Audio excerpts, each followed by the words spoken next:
Thank you. Yeah, go ahead. All right, so thank you for coming on this nice, lovely, warm Monday. So we're going to start with the very basic aspects of Qigong. And one of the reasons it's so powerful is because it affects so many different levels of our being. And we're all waking up to the fact that we're multidimensional beings. And we exist on many different levels besides the physical one. However, we live in a culture where everything is very much fragmented and compartmentalized. So, we have physical medicine in one area, then we have, psychology in a different area, and then we have, even spirituality just in a completely different area. Where this tradition comes from, the foundational texts are actually spiritual books. They're spiritual foundations. But at the same time, they're also medical foundations. So the roots of Chinese medicine and the roots of a lot of Taoist philosophy, they come from the same classics. So here you have a culture that understood everything interconnected and interlinked. And so Qigong works with different metaphors, and one is the metaphor of the Dantians, which represents the different levels of existence. So you have your lower Dantian, which is the lower energy center, and this one relates to your physicality, your presence of physical nature, like your time-space materialized physical body. Then you have the middle Dantian, and this one relates to your energy body. It's a much more fluid, much more malleable and flexible aspect of who you are, and that also relates to your emotional body. So the quality of qi in circulation is directly related to the quality of one's emotional states. And then we have the upper Dantian, which relates more to spirit, our spiritual nature. So this Dantian, when you start opening this, you start really connecting to all that is, and you start really connecting to your path, to your purpose. And we really understand that it's all interrelated, because if you want physical health, but you're disconnected from your purpose, how's that going to happen, right? Eventually, things are going to slow down. You're not going to have that animated qi flowing through you because you don't know what your purpose is, or maybe you believe your purpose doesn't have value, right? So you're not running that energy, it's getting clogged up, right? Or maybe there's a lot of emotional stagnation, right? Unprocessed emotional traumas, and that can be getting in the way, right? It can become very dense, very heavy. People become depressed or very easily triggered into fight or flight responses. And how are they going to have physical health when they're in a constant state of hypervigilance, for example? Right? So, okay. Yeah. Donc, je vais donner des petites traductions ici et là, peut-être pas à 100%. Donc, c'est plus adapté. On s'excuse pour ceux qui comprennent très peu l'anglais, mais sinon, c'est juste un support plus qu'une traduction 100% fidèle. Mais pour résumer ce qu'il disait, c'est que, dans le fond, la médecine chinoise et les fondations du Qigong médical prennent source dans les classiques de la médecine chinoise. Puis, ce qui est intéressant, c'est que ce n'est pas un domaine qui était à l'époque divisé. Donc, contrairement en Occident où on divisait les différents domaines de savoir, que ce soit plus technique, médical, philosophique ou spirituel, alors que dans les classiques anciens, les traditions anciennes, on pouvait retrouver dans les classiques à la fois les principes de sagesse, de spiritualité, en même temps que les principes très concrets de médecine appliqués au corps et à l'anatomie. Donc, on avait vraiment une approche intégrée, globale. Et puis, une des métaphores qu'on retrouve d'une approche qu'on retrouve, c'est beaucoup le concept des 3 Tantians. Donc, les Tantians inférieurs, moyens et supérieurs. Et donc, les différents champs d'énergie qui en découlent, plus denses, à plus subtils, à plus éthérés. Et lorsque justement il y a des blocages, des tensions, donc ça peut faire qu'on vit par exemple dans un état de fight or flight, c'est-à-dire de soit fuir ou combattre, de stress, ou etc.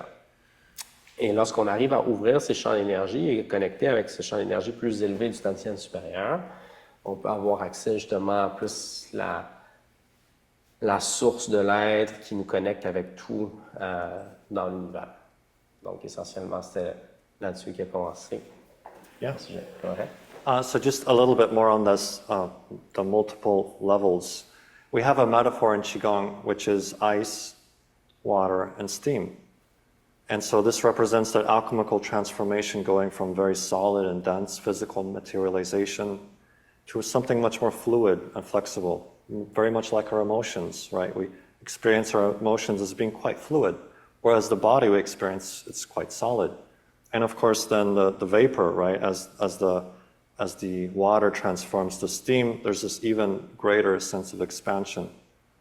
So we work with these metaphors for the three bodies, the physical body, mental, emotional body, and the spiritual body.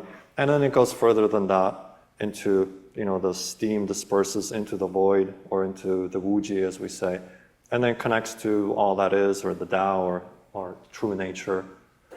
And so we work through Qigong by affecting these different levels. So physical body you affect through posture, right? You all know that, when someone has a really closed heart, you probably see this, right? There's a physical collapsing around the heart. And obviously the physiology of the body is very much affected by the quality of qi in circulation. So posture is one of the aspects or one of the ways we address the physical body. And in medical Qigong, that means there's static postures, static meditations for working with energy, and then there's movement. How you move the body through space will open a very specific channel system and affect a certain organ system, and that's going to affect a certain quality of emotionality that's related to that. And we categorize things by 5 elements, and there's different traditions. Some do 4 elements, some do 5, but in Chinese medicine, we really tap into the 5-element system, and that helps us to categorize different states of being, of emotionality, of health, and different states of the body. Yes? Yeah, that's interesting.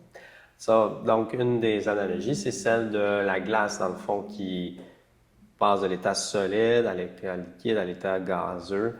Donc, cet passage de matière plus solide à éthérée symbolise bien la transformation au niveau de l'énergie. Et lorsqu'on revient au vide, ce qu'on dit, c'est que ça va retourner au Dao, donc à l'équivalent de la nature, la lumière, etc. Et donc, par quel moyen on va effectuer cette transformation? Bien, aussi, on va voir l'impact de l'état émotionnel sur le corps, par exemple par la posture. Quelqu'un qui a le cœur au niveau des émotions très serré, souvent va avoir une posture beaucoup plus recroquevillée au niveau de la poitrine et du cœur, par exemple. Okay? Et donc, par l'ajustement des postures et des mouvements, le déplacement du corps dans l'espace, on va aller mobiliser différents trajets d'énergie, et c'est ce qui va influencer justement cette transformation pour ramener à cette connexion au niveau des 3 Tian, puis avec le Tao, le Dao. So we have that physical structure, then we work with the breath, how we breathe in the body. That creates circulation of the qi body, that affects directly the qi body. So you have posture, you have breath, and then you have intention of the mind, right? So let's come back to our very simple stretching exercise. You're stretching the lung channel, you're breathing, and so as you inhale, you're creating certain motions of energy through the channel combined with your intention, right? So you're visualizing a certain color associated with that element, which is white, and that has a certain quality of effect. So you're combining all these levels of one's being into a one-pointed focus, and this is why the effect resonates and reverberates through the different levels of our being. And it's very powerful transformation, but at the same time, it's incredibly simple. And that's what makes Qigong very beautiful. It's not disjointed. You're going to touch into spirit, you're going to touch into mental, emotional, you're going to touch into the physical, and nothing is disconnected, everything is holistically connected. Et donc, c'est ça ce qui est merveilleux avec la pratique du Qigong, c'est que c'est très très simple, mais ça va pouvoir induire des facteurs de transformation très importants en, par exemple, combinant non seulement le mouvement, mais avec l'intention, mais aussi la visualisation d'une certaine couleur, combiné à la respiration. Donc, on va respirer, inspirer une couleur, expirer. Et tout cela combiné va amener un impact profond sur tous les aspects de l'être, un peu comme on le mentionnait tout à l'heure. Good. So now coming into trauma, right? Because that's part of why you're here is to understand trauma. So obviously you're going to surmise we look at it multidimensionally. And of course there's physical trauma, right? Let's get that simple part out of the way, right? You injure yourself, there's physical trauma. And of course there's an energy template, right? And so when you have a disruption in the energy template, you can actually reset the energy template, and that's going to help to speed the healing of the physical trauma, right? So even, injuries, falls, or even recovery from surgery, when you do Qigong, you're reactivating and remending the energy circuitry of the body, which then helps to speed. It provides a template for the physiological tissues to grow into that healthy template. So often in surgery, what happens is meridians are cut, right? Common, the C-section, right, goes right through the Ren channel, which is very, very important channel in the body.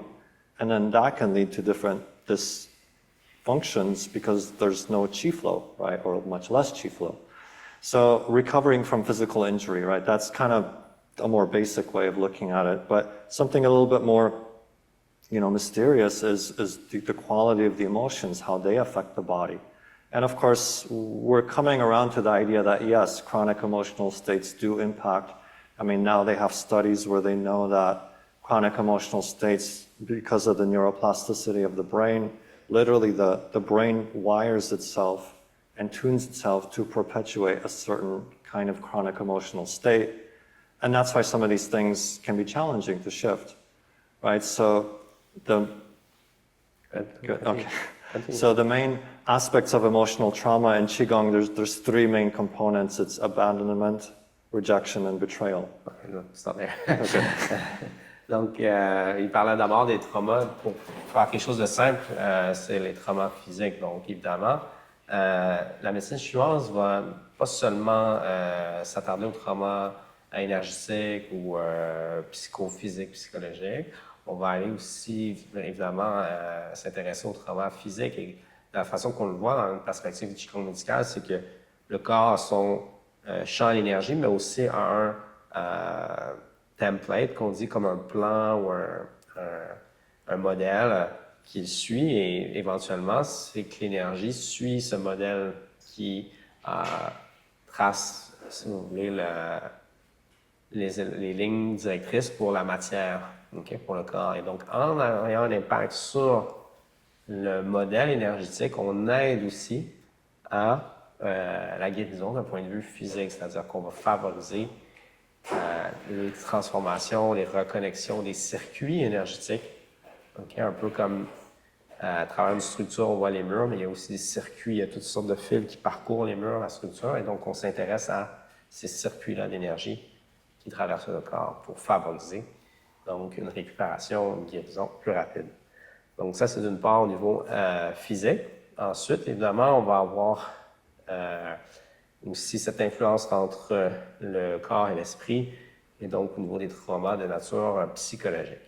Et pour aborder le terme de nature psychologique du trauma, on va essentiellement parler de trois sources des traumas psychologiques qui sont le rejet, l'abandon et le Rejection, Abandonment and Betrayal. Yeah. Trahison. Merci. La trahison. Exactement, merci. So when these things are unresolved, because obviously sometimes trauma happens and there's resolution, right? Usually we think of the child, right? And there's a sensation of abandonment, but then, there's a communication, there's resolution, then there's no stored trauma, right? But if something's repeated, or maybe the parents lack an ability to communicate, or maybe it's actually an actual abusive home, right?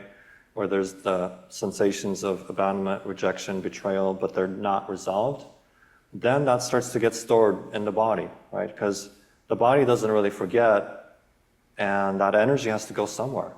Right, so the child develops coping mechanisms and different ways of dealing with that.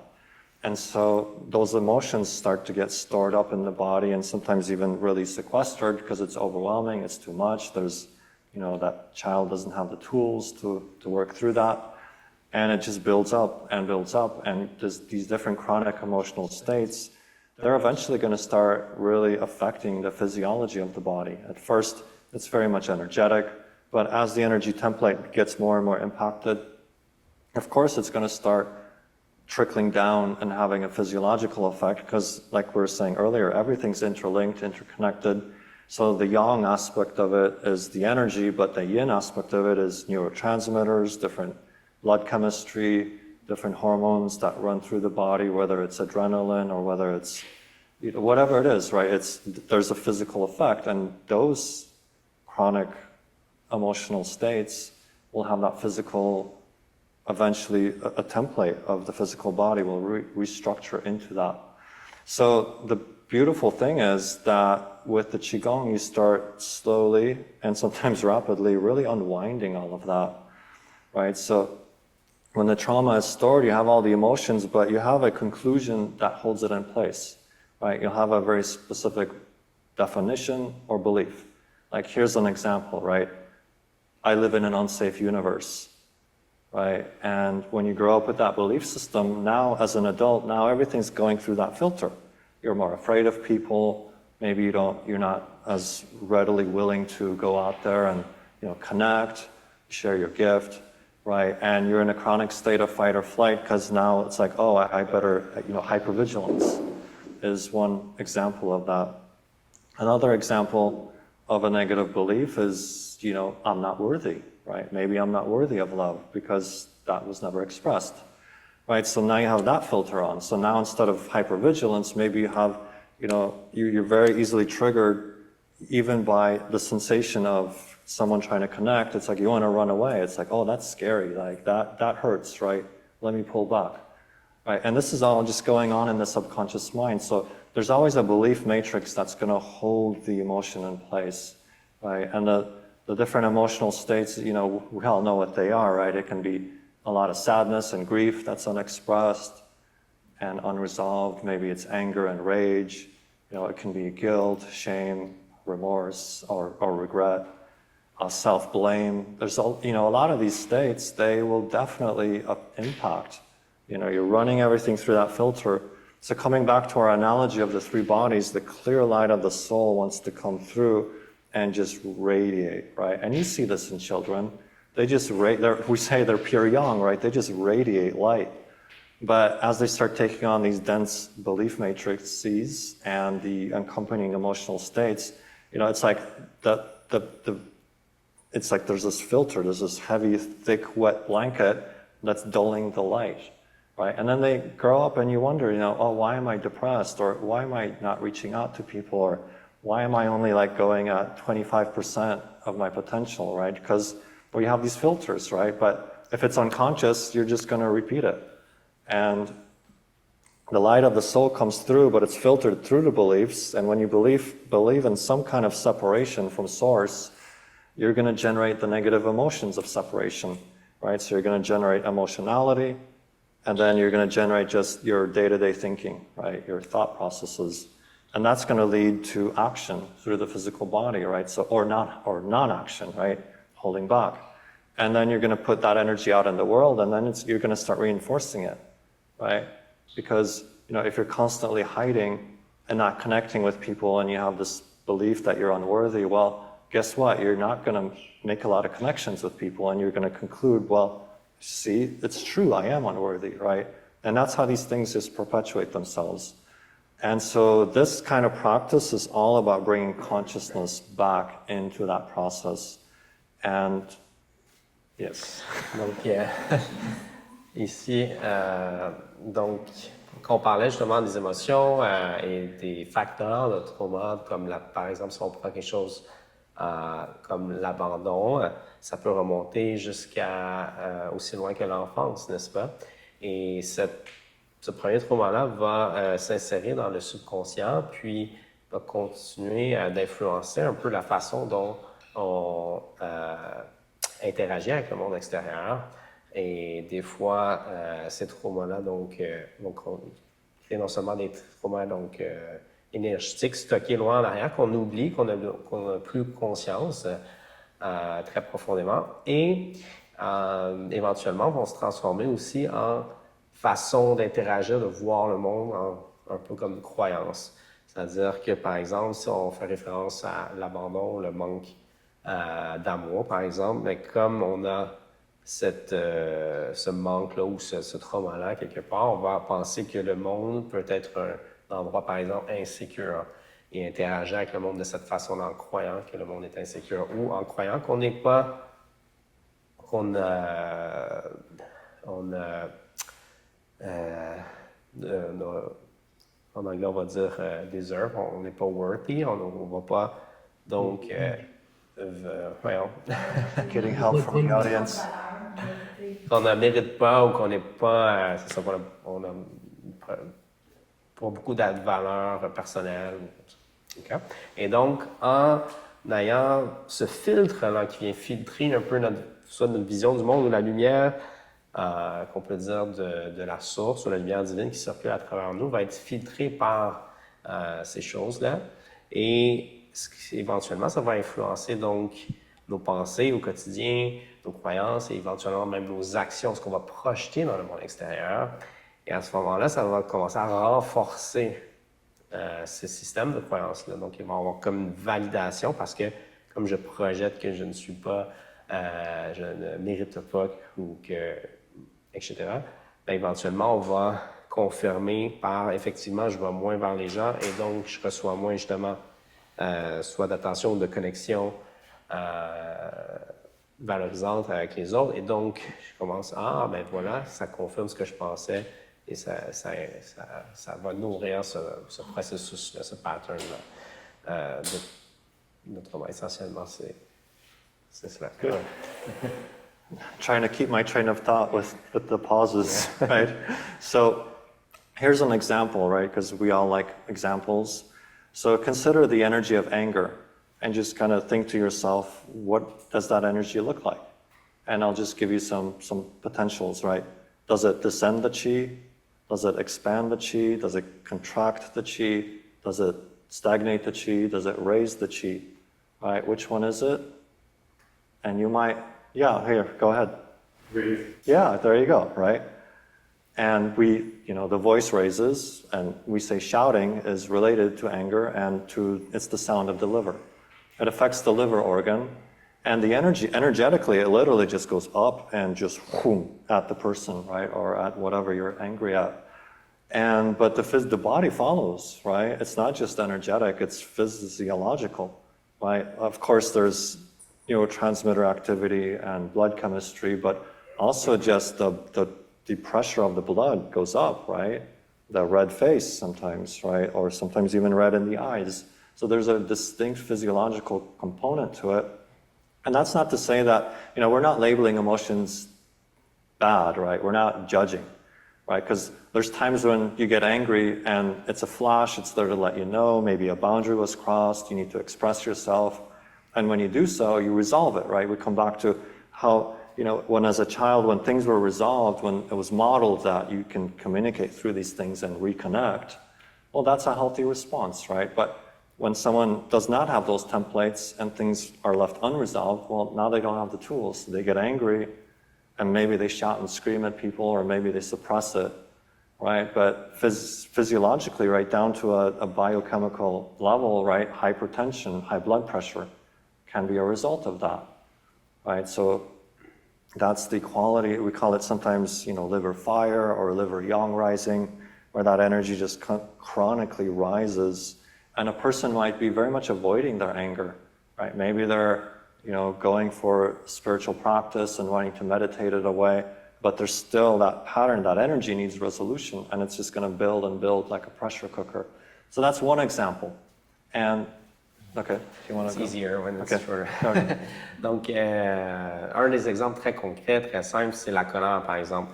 On peut penser, la colère, est-ce que notre énergie va monter, va descendre, va aller vers l'intérieur, vers l'extérieur? Généralement, on va venir à la conclusion qu'elle va monter, n'est-ce pas? Parce que lorsqu'on se fâche, le ton de la voix monte, la pression artérielle monte, on devient plus rouge ou tout se monte vers le haut, n'est-ce pas? Et donc, mais c'est l'énergie, mais c'est aussi le physique. Il y a toute une réaction, évidemment, au niveau chimique, au niveau physiologique. Et ça revient un peu à ce qu'on disait tout à l'heure. Donc, l'enfant, il est pur. Il y a cette lumière qui est rayonnante chez l'enfant. Puis, tranquillement, les filtres causés par les différents traumas, le général subconscient, les systèmes de croyance viennent tranquillement venir comme tamiser cette lumière. Et donc, c'est sûr que ça a un impact à plusieurs niveaux, tant au niveau énergétique que physique. Okay, great. So another example is the quality of shame, right? Very different energy frequency and very different effect, right? So, just considering, does shame expand the energy? Does it condense the energy? Does it pull it back? Does it move it forward? Does it move it up? Does it move it down? Right? Does anybody just want to take a guess? It's a little more tricky. Anger is kind of the easy one, right? And shame is different, right? So what kind of... Goes like inside and goes right here. It stays there. Yeah, we tend to feel a lot of our unprocessed emotions in one of this is an energy center we sometimes call the yellow court. So yeah, you can feel it there. But what does it do to the energy, right? Expand, condense, pull back, move forward, up, down. I have a question. A different question, okay. Later you say, after you say then about the belief, and you say the belief I'm not enough, what's the word? Not worthy, Uh-huh. unworthy. Unworthy. What's meaning? The meaning, like not having value. Okay, not having value. Okay. Yeah. Okay, because I never heard that. Heard that word, yeah. A lot of this comes down to a sense, worthy or a sense of value. Worthy. Worthy, Worthy. right. Okay. And back there? Yeah, I have a question. You were saying that, for example, if we have anger and it's building up inside and you're going on some spiritual journey, meditate to let it go, but it's still going to be in your body. Well, It's a little bit what you were saying, but if you don't let it go this way, what would be your suggestion then? Like when you experience what we call negative feeling. well, see, this is where it gets very interesting, right? Because yes, spiritual practice is very helpful, but it's all about how you do it. It's just like anything in life, right? A knife cuts both ways. It can be a beautiful tool, but it can also do harm. So the thing with spiritual practice is if you're really feeling and acknowledging your emotions and acting on them in a healthy way, well, that's the transformation you want, right? You resolve things, you communicate things, you express, right? And then truly all your energy centers are open.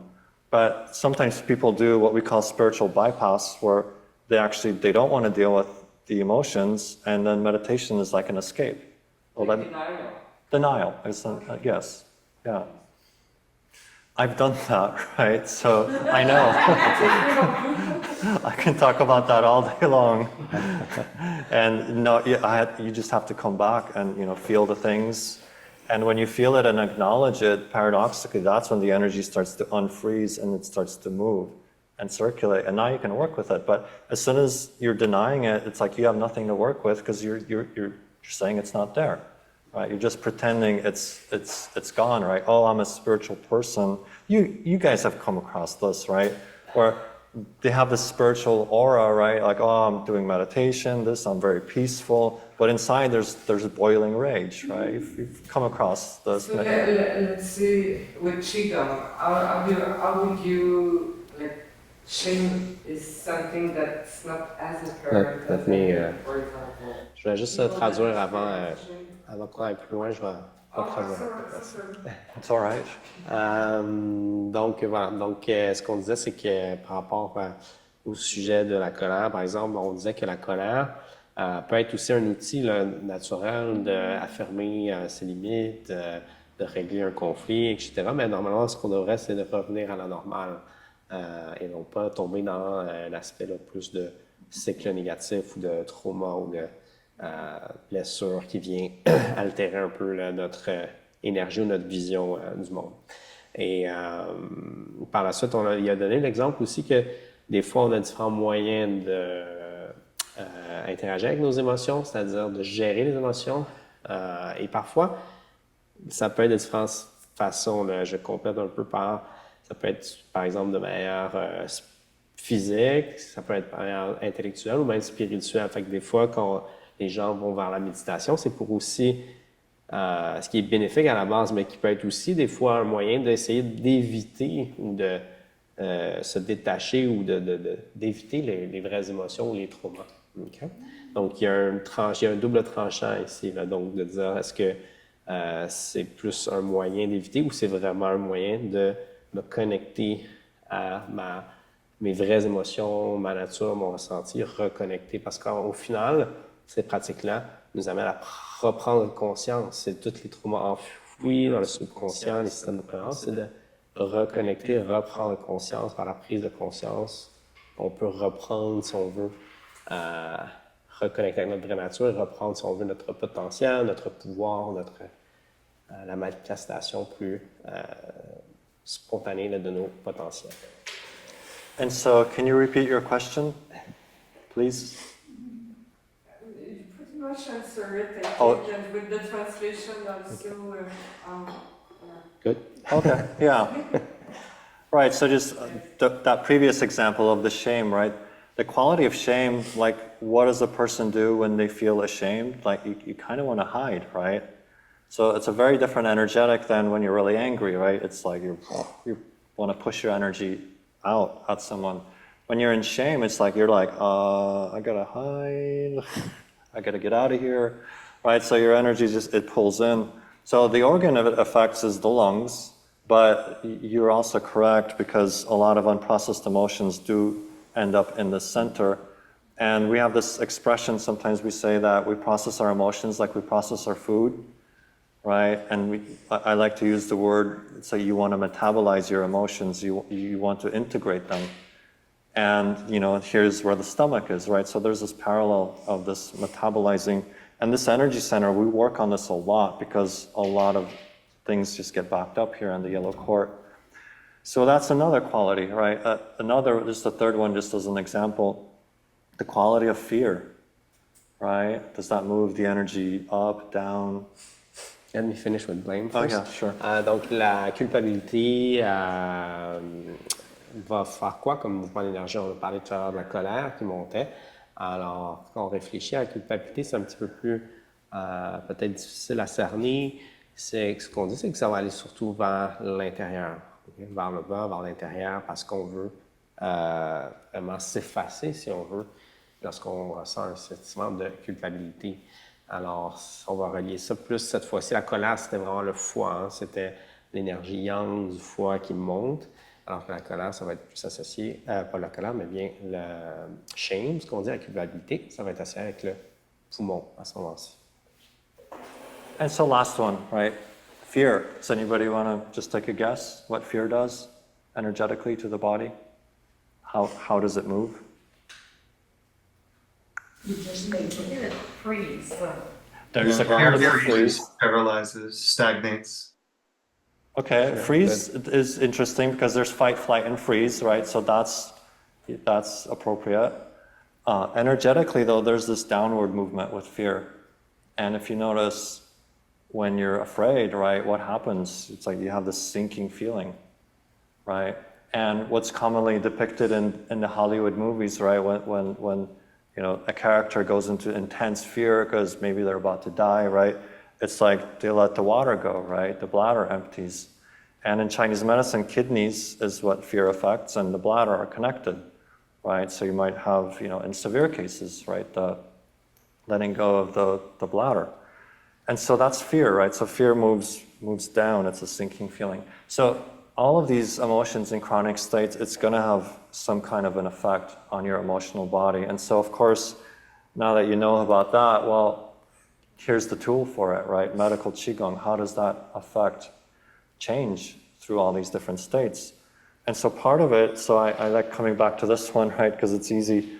So when you start opening the lung channel with a very basic Qigong movement, you're combining posture, breath, and intention. You're stretching and breathing through the lung meridian, affecting the lung organ. You're visualizing the white light radiating, vibrating in there. That's going to start affecting, of course, the physiology of the lungs. So the lungs relate to part of our defensive, right? Our Wei Qi. We sometimes say if your lungs are weak, you might catch cold easily, right? You get easily sick in the winter. But also there's the emotional component, right? So if you're stored up a lot of these different traumas and they're unresolved, it's going to start bringing that to the surface for transformation. And that's where the alchemy really starts coming in. Like the old metaphor for alchemy is transforming base metal into gold, right? So you actually, these things you've been running away from and suppressing, now you're transforming them. You're bringing them into the light. And through that process of very simple Qigong, things start to resolve in your life, right? You might have to do a little bit of journaling, a little bit of forgiveness, but you're moving, you're moving that energy, you're unsticking it, and now it's not stuck in your energy matrix anymore. It actually starts to free flow, and that's going to release not only that emotion, but your life force energy, right? Because as soon as you suppress an emotion, you're suppressing energy. Right? And you can only suppress so much energy before you are just dead tired all day long and depressed and just don't want to move, don't want to do anything, right? So when you unblock these emotions, you're taking the cork off, and now you get in touch with your life energy, and it just starts to move through your entire energy system. And that's where your health comes from, right? So unbeknownst to ourselves, when we build these coping mechanisms of separation, segregation, and holding down, and avoidance and denial, we're denying ourselves. And that's where the integration comes in. There's an old expression that when you begin practice, you run away from the fire and you move towards the coolness of the water. And as you mature in your practice, you actually go into the fire, which is transformation. And through the transformation, you find the coolness of the water, right? You move through it and integrate it and transform it. You become more whole, and your energy just radiates. So that's the path and that's the tool, and maybe you want to translate. Donc, on a terminé tout à l'heure avec l'émotion de la colère. Et donc, la colère, on peut penser que l'énergie va vraiment descendre vers le bas. Un exemple simple, c'est qu'on caricature souvent les grandes peurs, frayeurs par le fait d'uriner sur soi-même. Et c'est quelque chose qui peut arriver. Donc, évidemment, lorsque la frayeur est tellement grande, les sphincters, la vessie va se vider. Et donc, c'est pour ça qu'en médecine chinoise, on associe la peur avec les reins. Et donc, cette énergie qui va vers le bas. Et donc, les différentes émotions vont avoir des impacts réels sur nos organes, sur le mouvement des fluides, des énergies dans le corps. Et lorsqu'on prend conscience de cela, on peut tranquillement faire des liens puis amorcer un processus de transformation. Okay, à travers les exercices. Par exemple, si on prend l'exercice, par exemple, du poumon, dans lequel on va bouger d'une certaine façon pour étirer le méridien, mais aussi toutes les fascias, les connexions énergétiques subtiles et les fascias s'étirent et on crée un mouvement, on met en circulation l'énergie qui est normalement, s'il y a des traumas ou des blocages, qui est plus prise, qui est stagnante. Okay? Et en remettant en mouvement cette énergie, il y a une transformation, c'est-à-dire il y a un processus un peu alchimique qui va se produire, dans lequel les différents éléments de notre corps, les différents organes représentent différents éléments, vont interagir, se transformer un peu comme à l'image de ce qu'on active l'énergie. Cette énergie crée une certaine friction, une chaleur, si on veut, et cette chaleur, ce feu-là, va faire partie du processus alchimique parce qu'on dit que le feu transforme. Et donc, dans le processus plus alchimique, on va dire qu'on ne veut pas nécessairement fuir le feu, on veut utiliser le feu ou aller à travers le feu pour reconnecter, ensuite revenir à l'eau. Donc, l'eau et le feu qui sont les deux substances de base qui permettent l'alchimie parce que ce qui se promet, c'est qui permet la transformation. Yeah, and you'll be amazed how many aches and pains in the body are just the result of channel blockage, which is just the result of you're holding yourself apart from part of your energy.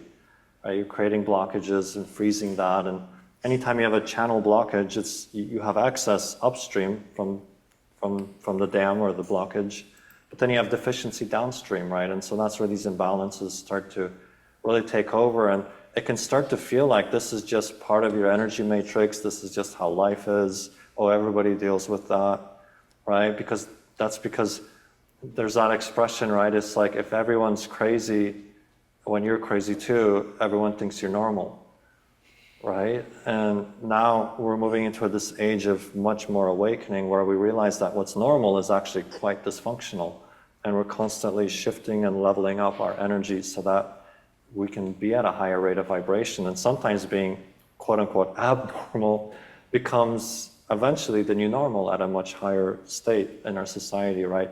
So you get to be pioneers and way showers when you embody more and more of your true energy and you radiate that out into the world. And it's very much a self-inquiry practice, right? It's very much into the movements and opening the channels, opening the points, opening the organ systems, opening up the energy flows. We also do work with the chakra system, and like I said, the 3 dantians. And it's also intense, it's very much a self-inquiry, right? You start questioning like your behaviors, right? Your emotional states. You start being curious, is that, the healthiest response? Is this what I want to perpetuate?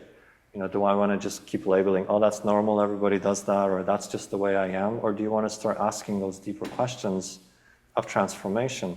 Because awareness, when you have awareness, you have capacity to change. When you don't have awareness, it's just all habits, and you're on autopilot, knee-jerk reactions. But when you start building in that awareness, now, habit plus awareness equals choice, right? And so if you're aware that you're doing something, and you keep doing it, now it's a choice, right? It's no longer, you can't just say, oh, that's just a habit, because a habit's something you don't know you're doing, right? Once you know you're doing it, you're like, oh, now you got to take responsibility for that. And sometimes people are like, oh no, I don't want to see all my darkness, right? But the beautiful part of it is once you can see it, you can work with it, you can transform it, and you get incredible self-empowerment from that. So some basic tools to just give you a taste of that self-inquiry process is asking yourself that question: what would I have to believe is true about myself in this situation to feel this way, think this way, and behave this way? Right? You start just getting curious, like what belief is generating this response or this reaction, right? And you just get more and more, you develop more witnessing presence so that you can transform through that instead of just blindly keep doing the same thing, right? The other side of the coin of that question is, what am I afraid would happen if I truly radiate my truth, my soul's light, my gift, right? And that will bring to the surface the awareness of your inhibitions from expressing your true natural self, right? So one is going into why, the curiosity of why having negative responses to life, and the other is what belief do you have that's getting in the way of you actually being your true natural self? So that's a great way to begin. Yeah. Donc, le processus, c'est vraiment de réveiller ou d'éveiller l'énergie en ouvrant le chi, l'énergie des organes, l'énergie des méridiens, l'énergie des points, les centres d'énergie. Et lorsqu'on ouvre cela, il y a vraiment une prise de conscience qui se fait. Et généralement, lorsqu'on commence à investiguer, à ressentir, à questionner, c'est là qu'on peut commencer notre transformation. Parce qu'autrement que cela, ça va plus être des patterns d'habitude. Donc, on est des êtres vraiment basés sur nos habitudes.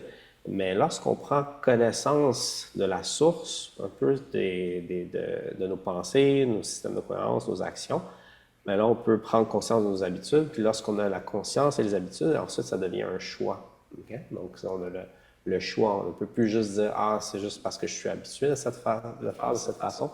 Je peux me questionner, qu'est-ce qui m'amène à réagir de cette façon, agir de cette façon, me comporter de cette façon, penser de cette façon. Donc, plus on développe cette conscience, plus on a à nouveau un choix par rapport aux différentes habitudes, de les répéter ou non. Essentiellement, c'est ça. Good. Oui, Quand tu parles de prise de conscience, moi, il y a juste un mot que j'ai pas compris dans ce que tu disais. Je comprends quand je lis, mais je comprends pas quand tu parles. Le contexte, c'est awareness, c'est prise de conscience. Oui, c'est vraiment d'être conscient. Quoi ça veut dire au juste prise de conscience, awareness? C'est de plus en plus à l'affût, conscient, éveillé aux choses. Là. Ouais. I have a question as well. Je peux le traduire là? I imagine the process of inquiry that you're describing is something that the medical Qigong practitioner will initiate, like as a coach, and the client will kind of continue on their own. Is that what you're describing? Yeah, you initiate that process, but what it comes from, there I am looking here. Okay. So where it comes from is from your own transformation process, right? It's you've done the work yourself, and then you just radiate that through example to them, and then yes, like you're saying, you coach them to begin this process of self-inquiry. So much of the work I do is actually just bringing people into the awareness of a certain state that they're holding on to. Okay. Okay. So it's very much just leading and guiding people into being able to see themselves, right?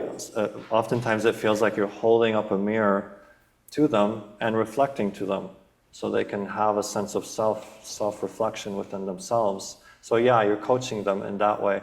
So you have the Qigong, which is a powerful tool. Qigong resets the energy. It gets things in motion. It opens the points, the channels, the organ systems, the chakras, the dantians, everything, right? But then you also give them that, there's the process of self-observation and self-inquiry, and that just helps them to, it's happening from two different angles, right? One is from just observation of self, and then one is from the Qigong practice, is what does that bring to the surface? What does that set in motion? So yeah, does that help? Yeah. No, I was just wondering about the role of the practitioner, and I think that's very clear what you're saying. Great. And in the beginning stages, usually you're just focused more on the Qi level, and you're teaching them the Qigong practice. If they're sincere in it, things will start moving. They will have those questions, oh, what do I do with this? Oh, I'm experiencing this. And that's where you lead them more into the self-inquiry. So they have the tool of self-observation and how to work with it. Donc, pour répondre à la question de Torus, c'est vraiment qu'est-ce qu'on, en tant que praticien de Qigong médical, comment est-ce qu'on amène cela? Est-ce que c'est par le coaching ou par... mais c'est ça, donc il y a le Qigong médical, juste pour préciser, pour ceux qui sont pas familiers, c'est qu'il y a l'aspect des soins énergétiques et l'aspect aussi de guider à travers les exercices qu'on va suggérer aux clients. Et à travers ces deux aspects-là, la personne va avoir, quand on ouvre les points, quand on ouvre les méridiens, quand on ouvre les centres d'énergie, elle va avoir des sensations, ça va éveiller des choses. Puis à travers les soins et l'enseignement des exercices, on va continuer cette prise de conscience tranquillement. Essentiellement. Great. So this really reminds me of a famous quote from Mevlana, or Rumi as he is known. Mm-hmm. And he says, your path is not to seek for love, but rather to seek out all the barriers that you have built against it. Right? Because you are worthy because you exist. Right? That's the end of the story. But we've built up these barriers, and we buy into this idea that, oh, maybe we're not worthy. Oh, maybe I need to prove my worth. Or maybe I'm so unworthy I don't deserve to exist, right? And we start creating these binds, and it really starts to tie us down. So it's not that, it's like we already are connected to all that is. We don't have to reconnect. It's more like we just chip away and dissolve and break down all these barriers that we've built against who we truly are. And that's what makes this really beautiful, because when you start shining that light, you know, it's profound, and you become teachers by example, even if you're, you know, whatever you're doing. You could be an engineer, you could be raising kids, you could be, you know, whatever you're doing out there, you know, obviously if you're a healer, right, then that's your profession, but it flows into anything and everything that you're doing. And you're setting that example, right, of this is what radiance is like. And that, you know, each one teach one, it really vibrates through the collective consciousness. So yeah, are there any questions out there? I'm going to translate. Okay. Donc, pour reprendre par une citation de Rumi, dans le fond, ce qu'on doit rechercher, c'est pas nécessairement l'amour, mais plus les blocages qui nous empêchent de trouver dans le processus, de rentrer en contact avec l'amour. Et donc, c'est vraiment d'aller dans un processus d'introspection, puis de ne pas chercher quelque chose d'extérieur, essentiellement. Puis, éventuellement, c'est de développer justement cette connexion et cette lumière, puis à partir de là, amener ça dans le monde extérieur, de faire rayonner son potentiel, rayonner son potentiel intérieur. Good. So any questions out there? I'm sorry, it looks like I have another question. You used the word healer. I'm just curious, in California, do they allow you to use that word? Well, it kind of depends what, you know, what your other modalities are, right? Since I do acupuncture, it's pretty much fair game, right, for me. But they're pretty open in California for just, you know, you can't say you're healing specific medical conditions, right, if you don't have a license. But just practicing as a spiritual healer, that's quite open-ended. Yeah, and I'm not sure how it is here in Montreal, right? But definitely, you know, where you are is going to change things. But where you begin with the journey is actually self-healing, right? And the whole first class, the first level of Qigong is actually just working on yourself, right? So you start there. And the thing is, this path, a way will open, right? If you find that this is your true calling, you know, a path will open itself. But yeah, specific questions about, you know, the Montreal area, that's something Olivier could answer. Donc, c'est sûr qu'au niveau l'aspect des guérisons, on entend aussi parler des guérisons, par exemple, spirituelles, émotionnelles, etc. Après ça, c'est sûr qu'on ne peut pas, par rapport à la question de Tolof, dire qu'on guérit une condition spécifique à moins d'être un spécialiste licencié. Mais on parle au niveau global aussi, puis on parle beaucoup de auto-guérison qu'on fait par la pratique du Qigong. Par exemple, tout le niveau 1, dans le Qigong médical, on commence par justement comment apprendre à développer des outils via le Qigong pour débuter un processus d'autorégulation ou si on veut, guérison. All right. Any other questions out there? What is the meaning of life? All the good stuff. Go ahead. You had three, I already forgot. Betrayal. Abandonment, rejection, and betrayal. Abandonment, rejection, betrayal. Sounds fun, right? Yeah. I was wondering if that comes from, does that come from those three come from a specific tradition? Like through this Qigong tradition, or is it? Well, certainly it comes through Sifu Johnson, and you know, he's got those really, you know, the 5-volume series. Right. Honestly, where he pulled it from, I don't know. You know, But it's kind of a, yeah. it does cover all the bases, though, you know? Okay. Yeah. Thanks. Donc, par rapport à sa question, les trois, après ça qu'on a parlé, rejet, abandon, trahison, ça vient évidemment par rapport à la question qu'on a eue en salle de l'enseignement de Jaron Johnson, mais c'est sûr que c'est un résumé qui couvre bien les principales sources qu'on pourrait aller évidemment plus en détail, mais ça couvre bien les plus grandes catégories. Ça. Vous avez une question? What are your thoughts on intergenerational traumas, chronic physical, mental, emotional disease, and someone who thinks they might have a curse on them? All right. Easy question. Just a regular conversation for a Monday night, right? Simple thoughts. Very Right. simple. From a Qigong perspective, let's say. Well, the ancestral trauma is very real. I've definitely had those experiences where you're dislodging certain things and then you start seeing linkages, right? It's like, the mother had it, the grandfather or grandmother had it, and it's like it starts getting into the shamanic realm because your sensitivity opens. Does that happen with everybody I see? No. Does it happen with most? No, right? But once in a while, it's like, oh, we're doing ancestral cords, right? Wow. And part of it is actually it happens first within yourself, right? My first experience of that is just within myself, is you just get this sense of like, gosh, I'm carrying like an ancestor's trauma, right? And it's very powerful when it hits you. So yeah, once you experience it within yourself, it's like, well, you see it on the table and you're like, this shit's real, right? It's amazing what you can help. Sometimes you see it and, maybe they're not ready yet. Maybe you can lead and guide them to that. Sometimes, they go through that transformation and it's beautiful when those negative, the restraints are released. So yeah, that is very real. Your second question was chronic fatigue.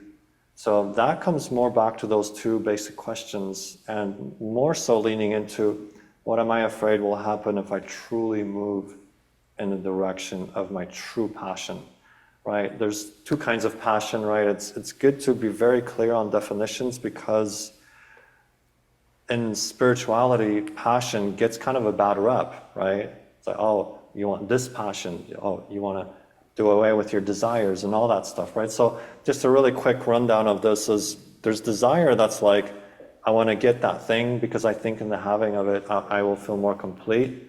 But underneath all that, I feel incomplete.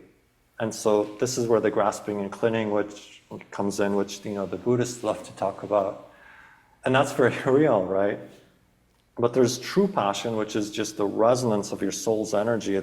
You're downloading it and you're just getting this inspiration to move in a certain direction, right? That's like passion, that's fire, that's really, it's your calling, right? So that, you want to listen to that one, right? And it comes from a place of fullness. It's like, wow, I just feel this incredible desire to move in this direction. Like, let's just say, for example, to be a healer, right? To help people, right? So there's that distinction.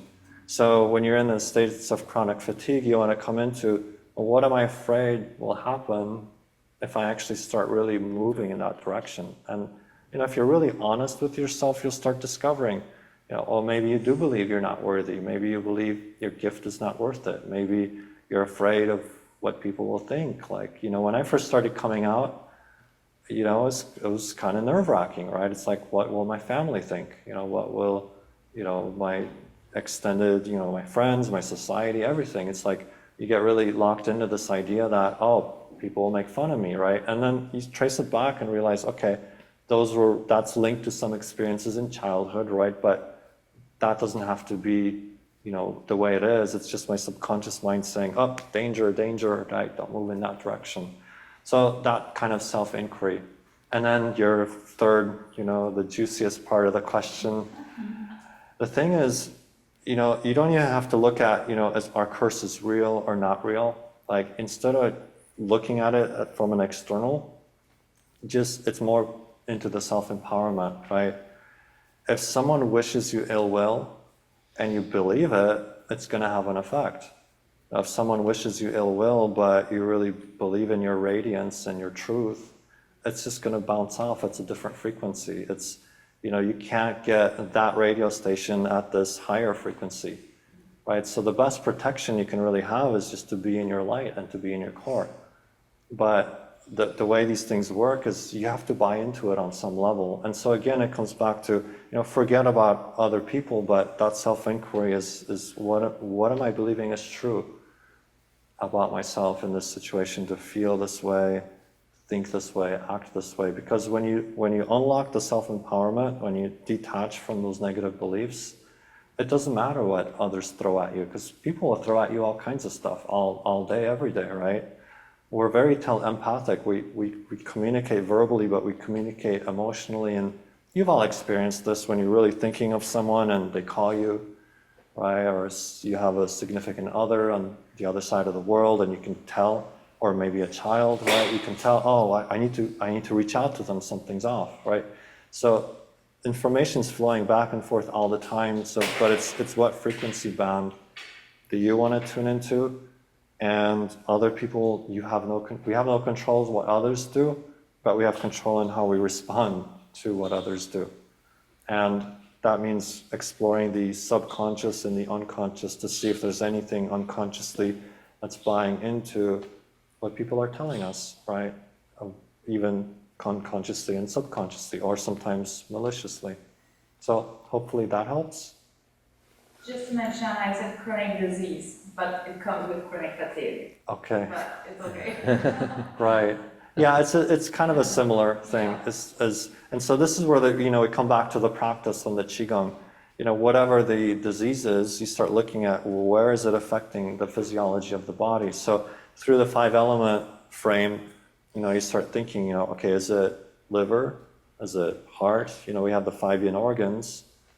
And you start getting clues. If it's liver, maybe there's something to do with rage or anger or what we call depressed liver qi, where it just collapses inward because your expression has been thwarted so many times that you just collapse, right? So you start looking at that, right? If it's kidneys, it's going to relate more to fear. And, lungs is more sadness, grief, and shame, and guilt as well can hide in the lungs. So you look at it that way. What organ systems is it affecting? What channel systems? What chakra systems? And you can kind of backtrack and get a lot of clues that way. Does that help? Okay, good. Donc, par rapport à la question qui était, était un peu large, Oh, you translate. ce qui implique la longue réponse, mais donc on avait la question des transferts là, intergénérationnels, et puis des maladies chroniques, et puis aussi des genres de sorts, si on veut, comme on a l'impression qu'on a jeté un sort ou un esprit, on appelle les curse en anglais. Et donc, au niveau de l'aspect plus transgénérationnel, ben, oui, certainement, à travers la thérapie du Qigong médical, on va aller vraiment toucher ce qu'on va appeler comme des cordes, donc qui est comme des liens énergétiques qui relient à quelque chose d'autre, et des fois, donc, ça peut être sentir que ce trauma-là ou ce problème-là physique ou émotionnel est relié à quelque chose d'extérieur, puis on peut voir qu'on est en train de faire des liens là, qui ont une source karmique ou intergénérationnelle. Et donc, définitivement, c'est des choses qui sont très profondes, des fois très puissantes, qu'on peut rencontrer au fur et à mesure qu'on fait le processus, là, que ce soit à travers les soins ou à travers la pratique du Qigong, on va aller défaire tranquillement ces liens-là. Et ensuite, au niveau de l'aspect des maladies chroniques, qui avait compris plus comme chronique fatigue, donc fatigue chronique, mais qui se rattache un peu à la question. Alors, c'est sûr que ça va être beaucoup relié, encore une fois,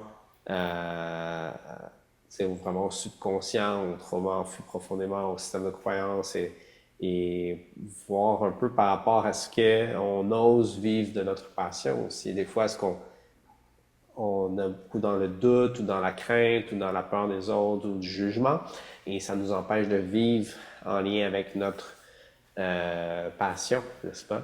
Et comme il donnait l'exemple de lui, par exemple, quand il a décidé d'aller vraiment dans l'aspect plus des thérapies énergétiques, naturelles, holistiques, mais il y avait le questionnement, qu'est-ce que ma famille, les autres vont penser de moi? Est-ce que les gens vont me rire de moi, vont me juger? Donc il y a toujours ce doute-là, des fois, qui peut nous habiter, peut faire partie de différentes raisons qui fait qu'on n'est pas en accord ou en contact avec notre potentiel, notre passion, ce qui nous anime, notre drive, comme on dit. Et donc, ça peut avoir un impact, par exemple, sur la chronique fatigue, sur des maladies chroniques. Et quand on parle de maladies chroniques, c'est sûr qu'on va aller aussi voir au niveau quelles sont les sources au niveau des différents organes de médecine chinoise. Donc, est-ce que c'est plus de la sphère du foie, du poumon, du cœur, des reins, de la rate? Donc, c'est ça, on va faire aussi une investigation plus complète, là, personnalisée. Et finalement, pour l'aspect des sorts, donc on a un peu l'impression qu'on a jeté un sort sur nous, qu'il y a comme un curse qu'on appelle quelqu'un qui nous veut peut-être des intentions néfastes ou malsaines, négatives. À ce moment-là, c'est vraiment aussi ça revient encore une fois à est-ce qu'on est contact vraiment à sa fréquence de vibration? Est-ce qu'on est capable d'aller élever sa fréquence, son taux vibratoire pour rester au-delà de dans le fond, ce qu'on veut nous ramener vers le bas, un peu avec ce genre d'intention-là. Et c'est là que, encore une fois, la prise de conscience, le fait vraiment qu'on ne peut pas avoir un effet nécessairement sur l'extérieur, mais on peut avoir un effet sur notre intérieur, sur soi-même. Lorsqu'on continue d'être en contact avec soi-même, avec notre source, qu'on pourrait dire notre source divine, ou avec la lumière, ou avec la nature profonde, tout ça, on a cette fréquence-là qui est plus élevée et qui permet de transcender un peu, si on veut, les autres choses qu'on veut nous envoyer, nous projeter qu'on veut projeter sur nous. Great. Anything else out there? So, are you ready? This question also online. Oh, there's text.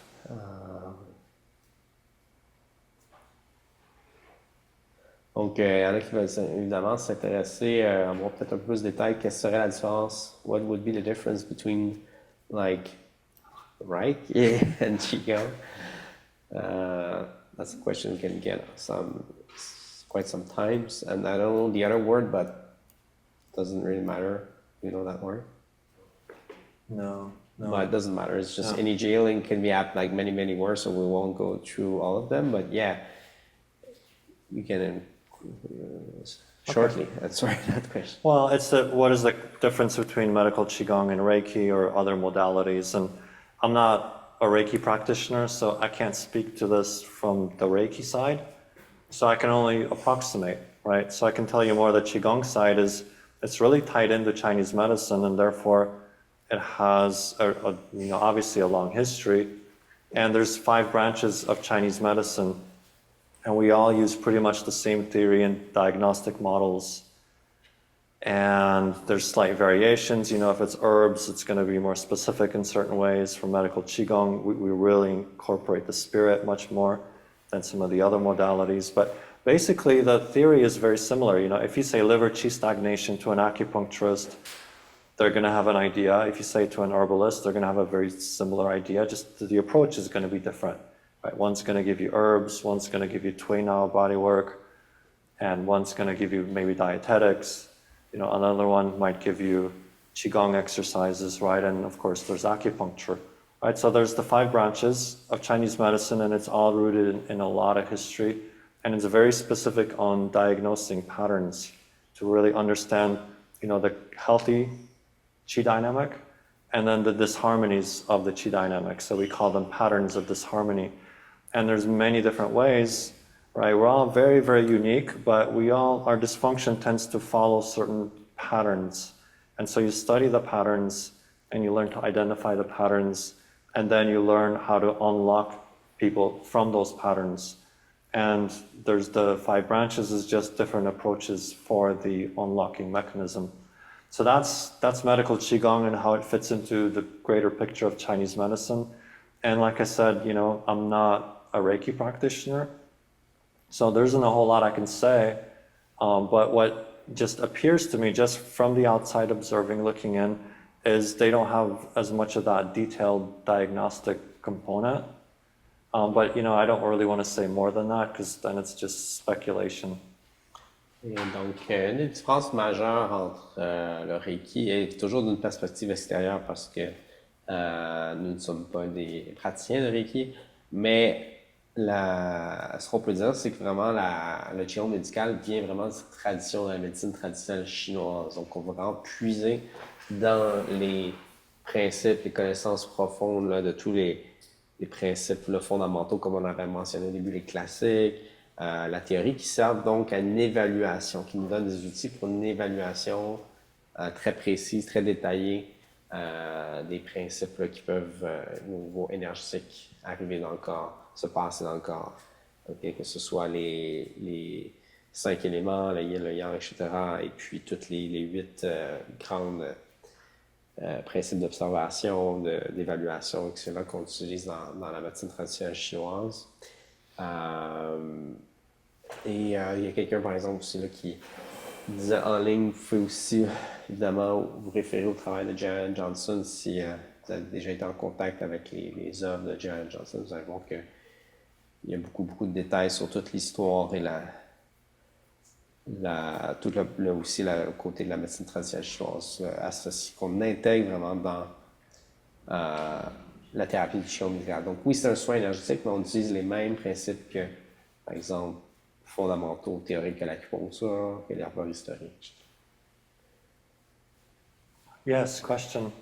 Yes, I'm intrigued how you do your vibration. Is it by the vibration, the pulse, how do you acknowledge? Right, I get it. So, a lot of different ways because I've studied acupuncture and herbology plus medical Qigong. Right, so with acupuncture, we're very much into tongue and pulse, and that gives you a lot of information. There's just the questions, right? You talk to a person and they tell you, oh, I got neck pain here, and you're like, oh, you're already thinking, oh, it's on that channel and it's this, you know, what kind of pain is it? So the interview, right, you ask those pointed questions to draw the information out. So those are 3 ways already, and it's like where the lines cross, that's when you know you're pretty positive, you're confident, right? If all roads point to a certain condition, you're like, well, now I have confidence that that's what it is. And with adding the medical Qigong in there, it is vibrational. You can train in tongue and pulse as well, and that's gonna, you know, that will take some time. And that adds also to the matrix of vibrational touch, right? The ability to scan and to feel the emotional or the energetic bodies of people. And you get a sense, you know, is it excess or is it deficient? You know, is it healthy? Is it empty, right? We have what we call the 8 parameters, right? So you ask yourself these questions: is it hot or is it cold? Is it excess deficient? You know, is it yin or is it yang? Is it inside or is it more on the outside? And then from there, your psychic sense expands into more like climactic factors, right? You already got the hot and cold, but you know, you could also have dryness, you could have dampness, you could have wind, right? Different ways the energy manifests in the body. And those are the ways, right? Sometimes you get intuitive hits, like knowing without knowing, but now you have ways to verify it, right? You verify it with tongue, you pulse, the questions you ask them, you confirm it. And so there's many ways. And sometimes I tell people, you know, it's like, I'm not a psychic reader. Like, the more you tell me, the more I have to work with. And sometimes intuition really drops in a lot of new, fresh information. You know, other times maybe not as much, or maybe they're more walled off. You know, sometimes actually what they're telling you and what you're reading intuitively is completely off, right? In that case, I've always learned, trust your intuition. You know, because people deny things and don't want to admit certain things, or they're holding back, or for whatever reason, right? But so you have all these many tools, and where the roads cross, that's where you have a lot of confidence. Okay, it's this. So yeah, hopefully that helps. Absolutely, because I know how acupuncture work, Reiki as well, and a lot of those things. And I don't want to overshare, but the funny thing about Qigong, how I came across that, I saw people practicing, and I tried the movement, and I had something very funny that happened, and this is like for real. I don't have any idea what the sense of smell is. I never in my life, and for some reason, when I was in that park doing that, I saw, okay, this is flowers, or like something happened. Totally. And very weird that I didn't know Mm-hmm. what it was. And that's how I was intrigued, by those movements and wanting to learn them. And I'm even more intrigued as a practitioner how you can assist people. Absolutely. Donc, And- I'm gonna translate for you. Donc, par rapport à l'autre question qui vient un peu comme complémentaire à ce questionnaire, comment est-ce qu'on fait notre évaluation dans le Qigong médical? Alors, il y a plusieurs moyens, évidemment, l'interrogatoire, le questionnaire, donc vraiment avoir le plus d'informations que possible de la part du client. Ensuite, évidemment, on utilise tous les principes, comme je disais tout à l'heure, de la médecine traditionnelle chinoise, que ce soit les 8 grands paramètres, que ce soit chaud-froid, plénitude d'excès, yin-yang, intérieur, extérieur. On essaie de voir où se situe le problème, le déséquilibre énergétique, etc., etc. Donc, on a vraiment plusieurs paramètres qui nous permettent d'évaluer. Évidemment, il y a l'intuition et le ressenti énergétique qu'on développe à travers la pratique, qui vient aider à confirmer ou à nous donner d'autres détails, d'autres informations. Et ça se développe évidemment par le ressenti, le développement de l'intuition à travers la pratique. Essentiellement, c'est cela. I lost my train of thought. Yeah, it's okay. It's just... Oh, right. So those manifestations. So that's actually, it is very real. And like, no, I won't promise that for everybody in this room. But I've had, interesting phenomena, and that is one of them. You smell flowers or essential oils. Like, who's got the essential oils? It's like, oh, nobody, right? It's in the air, but where's that coming from? Fragrances, sometimes it's sounds. You start hearing these harmonic sounds, and it's like, we call it the sounds of the universe. And it's like, well, who put the music on? It's like, nobody did it, right? Or sometimes you're meditating, and it's like, oh, did someone turn the light on in the room? And you come out of meditation and you're like, it looks the same, right? But so these energy centers, they start opening, and you have phenomena. And it gets wilder from there, but these are the things that really can pull on your heartstrings and say, hey, there's something here for you, right? And does that mean it's going to happen the next time? Probably not, maybe, right? But you don't want to chase the experience. You just want to acknowledge that, hey, the universe is giving me a clue here. And sometimes you just have to follow those breadcrumbs and trust where it's leading you, right? But when you get that hit, it's like, oh, I got to do this. And with Qigong, it was very similar for me. It's like just different manifestations were just like, this is important, like pay attention, right? But not in a serious way. It's like, this is like, you really want to go this way. So yeah, it's very real. Donc, ce qu'il disait par rapport à c'est sûr que des fois, on peut avoir différentes sensations par rapport à un commentaire qu'on a eu. Ce qu'il disait, par exemple, les sensations soit de couleur, de lumière, de son, d'odeur. Donc, qui, malgré qu'on croit que c'est vraiment comme réel, ça se passe dans l'environnement, on réalise que c'est plus des signes ou des effets là, de la pratique qui nous donnent des sensations subtiles que... Et c'est souvent, donc c'est pas des choses qu'on veut rechercher ni écarter, juste les accueillir comme étant un signe que des fois il y a une réponse, une réaction, un signe que c'est un bon signe de continuer dans la pratique. Great. So, question? Qigong and Reiki, we can mix both together, or it's a completely different? Well, again, I'm not a Reiki practitioner, so I can't really quite answer that. What I do know is, as you study different things, it's like you can't help but, have the information from one and cross over and help you see and understand something from another modality, right? So, if you're a yoga practitioner and you start understanding Neigong and structure, well, guess what? It's going to change your yoga practice, right? But things you've learned in your yoga practice might really accelerate your Qigong practice, right? So there's definitely crossover, and principles are principles. And if you really truly embody energy, you're going to start seeing like, oh, it shows up in this culture in this way. It shows up a little bit differently over here. I always say principles are principles, and there's just different paths to the same mountaintop. So you definitely, they do help and inform one another. But if you just start going in both directions simultaneously at the same time, that can get a little confusing, right? Yeah, I cannot do the same time another practice. I just have to do a Qigong. Well, I'm not saying have to, but it's like, it's like the analogy is like if you're going to dig a well, go deep with one system rather than, doing a little bit here and then go do a little bit here. It's like, oh, I'm not finding the water. But you keep digging shallow wells, and so you never quite really get the full experience. But that's not to discourage, right? Because who knows what your calling is or what your history is or energetic, what your oversoul wants. Trust that first, right? But just, if you spread too thin, then you might actually not receive the full benefit of any one system, right? So it's kind of a paradoxical, this and that answer, right? Donc, par rapport un peu à la question là, de mixer différentes approches, c'est sûr que l'important, comme il a conclu, c'était de ne pas le faire en même temps. Éventuellement, c'est d'aller une approche à la fois. Éventuellement, quand vous avez possédé différentes connaissances et tout, c'est sûr que naturellement, on va faire des liens, peut-être combiner un peu ou emprunter des choses ici et là.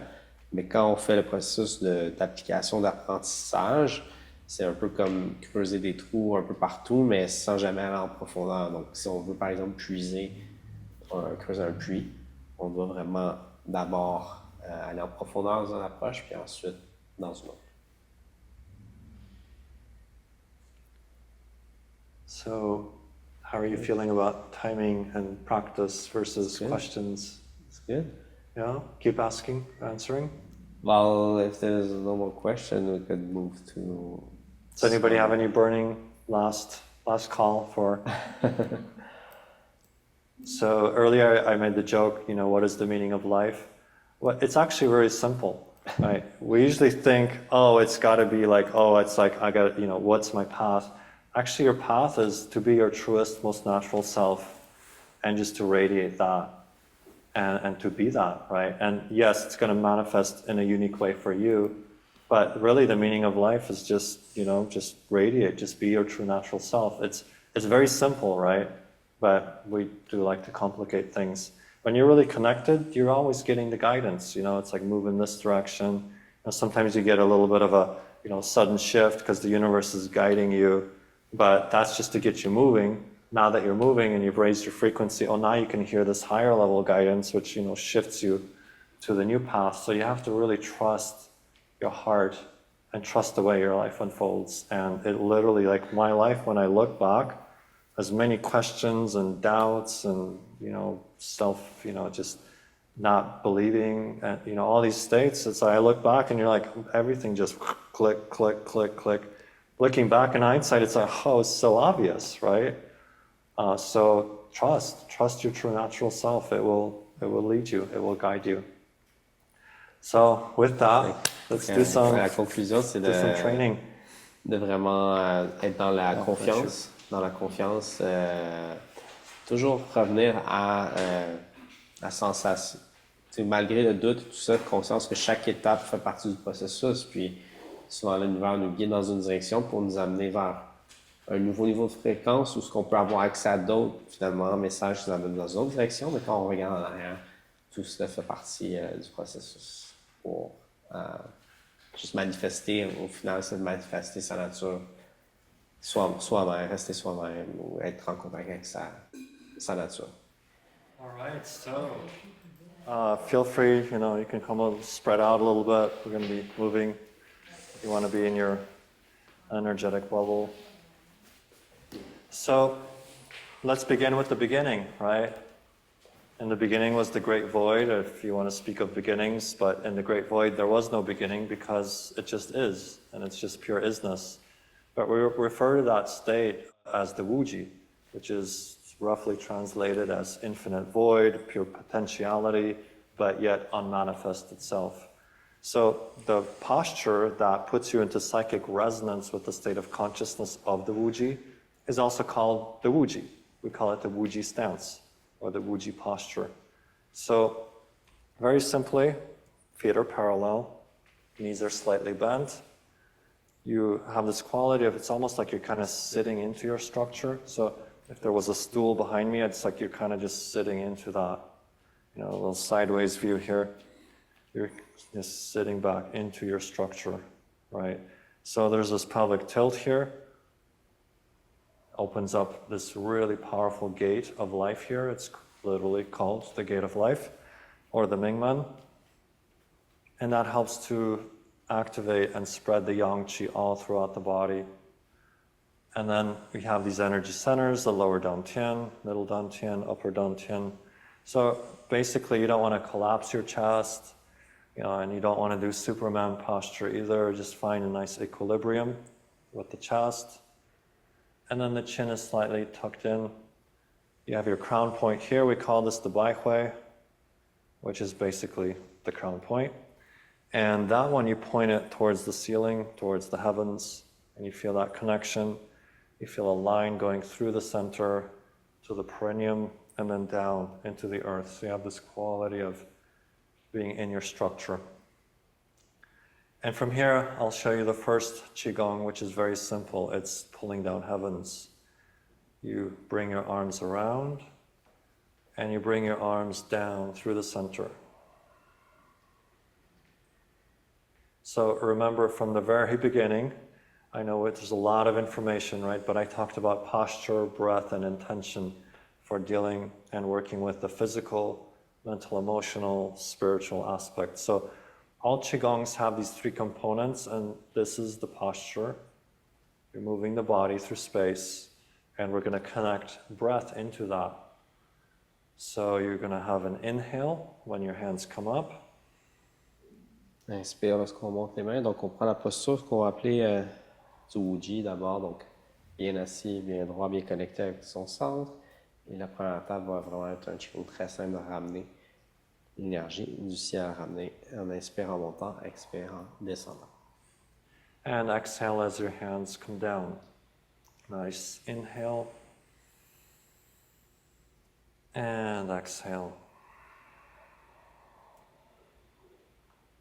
And now let's connect the intention, the mind. Give something for the mind to work with. So you're gathering clean, healthy energy. And then as you exhale now, feel all the turbidity draining, melting away from your body, down your legs, through your feet, and into the ground for recycling. So as you inhale, clean, clear energy comes in. Donc, on va capter l'énergie pure lorsqu'on inspire. And as you exhale, release any turbidity, toxicity, tension into the earth. Breathing in. On va, à l'expiration, éliminer toutes les toxines, les énergies viciées dans la terre. And let's do one more. Breathing in. And exhale.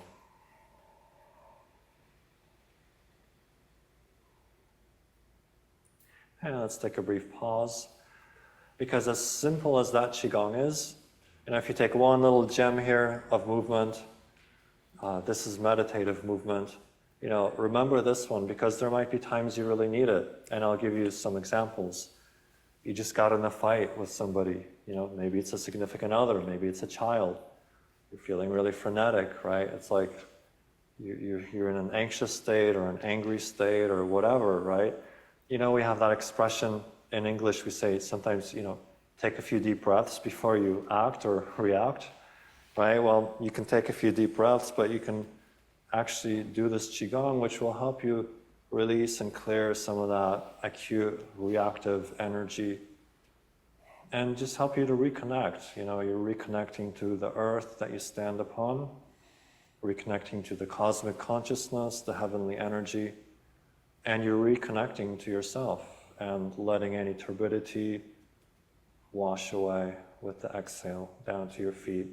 And you do that a few times, and you're going to start noticing, oh, you're starting to calm down. It's like you want to send that angry text, right? But now it's like you read it and you're like, oh, thank God I didn't hit send, right? Because sometimes there just ain't no undo, right? And, you know, things that are, you know, you have just more consciousness to respond. You know, likewise, let's say you're I don't know, going for a job interview, right? And oh, I'm feeling anxious. Oh my God, what are they going to think? Yada, yada, right? And you just do a few pull down heavens, and this can be a nice reset, right? Before you transition to your next, your meeting, your appointment, you let that anxiety wash down your body. Et donc, cet exercice-là, très très simple, mais peut être vraiment très efficace à plusieurs niveaux. Donc, on dit généralement qu'il faut respirer, prendre quelques grandes respirations avant de parler ou d'agir. Et donc, effectivement, juste ce petit mouvement nous connecte non seulement à notre enracinement à la terre, mais aussi à notre inspiration au niveau du ciel, et donc nous permet de non seulement de calmer, mais de reconnecter aussi avec le ciel et la terre. Donc, que ce soit dans un moment stressant, avant on est sous l'effet de l'émotion avant d'agir, on peut faire quelques mouvements comme ça, accompagner la respiration pour calmer le mental. So now you have a powerful reset button. Is it going to wash all your anger away or all your anxiety away? Well, no, probably not. Will it take it down a notch or two? Yes. Will you respond differently? Yes. Are you going to choose a completely different parallel reality because of that? Yes. And you do that time and time again, and your life does shift, right? It might not be dramatic, but maybe you get a little less reactive.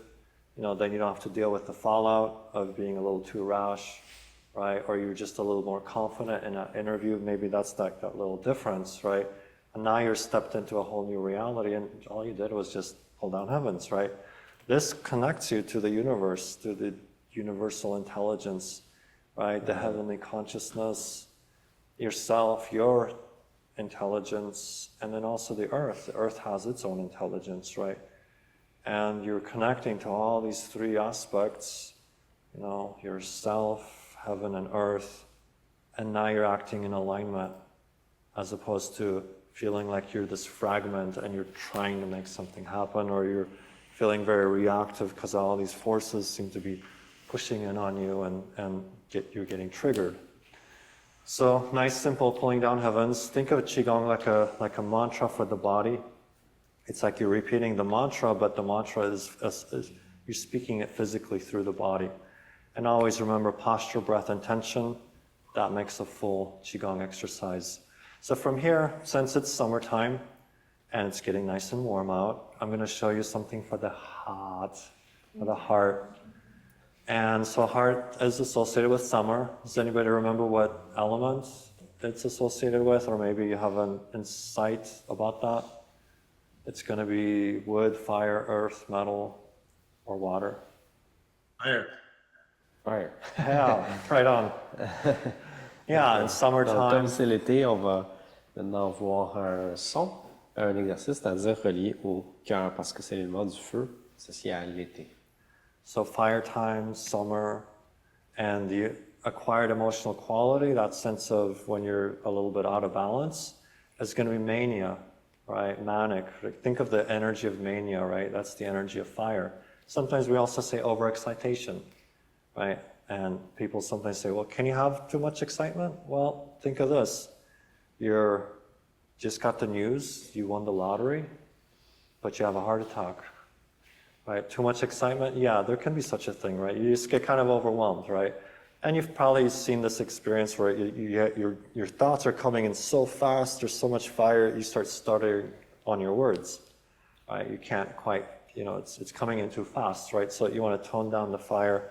So I'll show you, first of all, a really basic Qigong for working with the heart channel, which starts at the end of the little finger here on the inside and just comes in and drops down into here.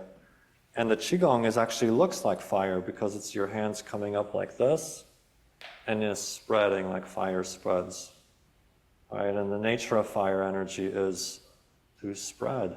Of course, it rises up because heat rises and then it spreads.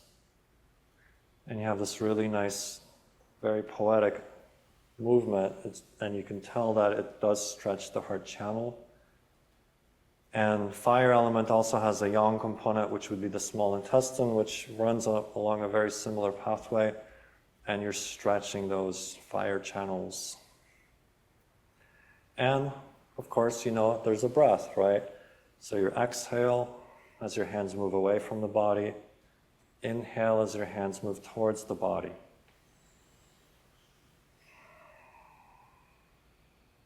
And the color here is a nice red color. So you can breathe in the quality of red or fire and exhale any turbidity or excess of that element. You can tone it down by bringing in a rose quartz pink instead of red if you feel like red is too intense. And so you're breathing in that nice, clean, healthy energy and exhaling any aspects of turbidity or excess. And once again, breathing in.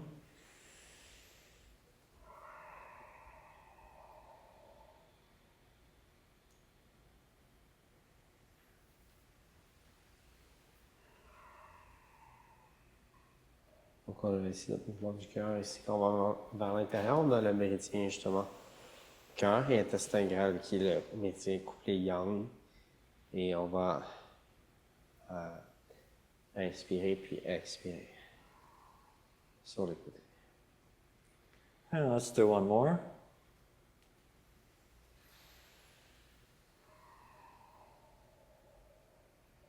And bring the hands down. And now you know another Qigong which you can finish with, which is pull down heavens, breathing in. Inspire. And exhale, feel that energy that's you're ready to let go of, down through the feet, into the earth. Expire, laisse l'excès d'énergie ou l'énergie qu'on est prêt à laisser aller dans la terre.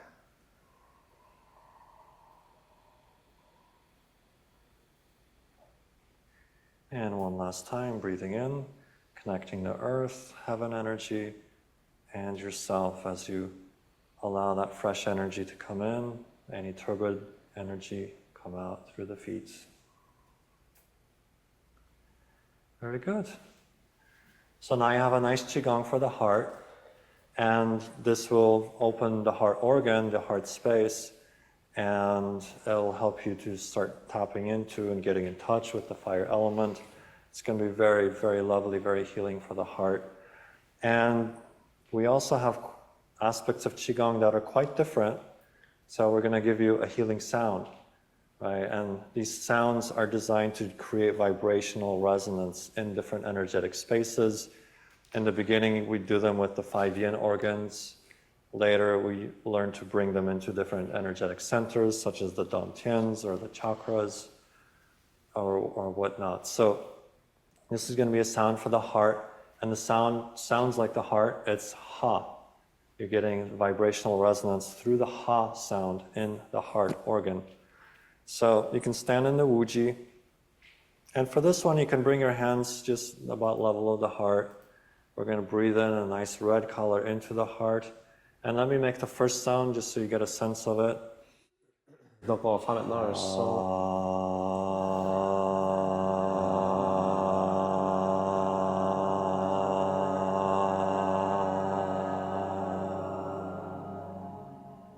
Very good. And breathing in, feel that resonance in the heart space. Inspire dans la région du cœur.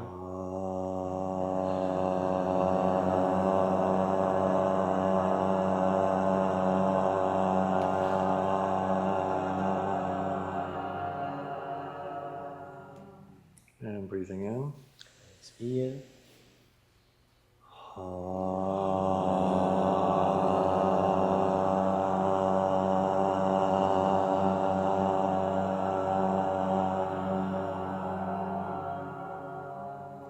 And one more time, breathing in.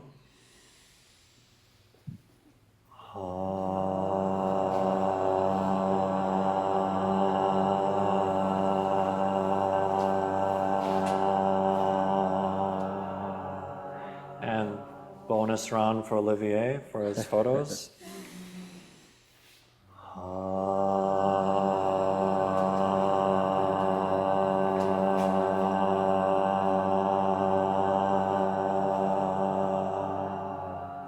And with our hands, we're going to lead and guide the chi from the heart bringing it down to what we call the lower energy center, the lower down Tian. And this is a process we always like to return the qi to the lower down Tian so we can anchor and then store the energy in the lower down Tian. So now you have some nice Qigongs to go home with. You have pulling down heavens, you have the heart movement, and then you have the heart sound, and all of that is also contained within the Wuji. And so you have this posture from which all these movements emanate. So you can always remember that. And that's how the philosophy goes, right? From the Wuji comes the Tai Chi, the polarity, the yin and yang, the movement, and then everything returns back into the Wuji. So you can gather your energy and finish back into the void, into unmanifested state. And very good. So, any questions on any of that? I have one question. Okay. When we do this,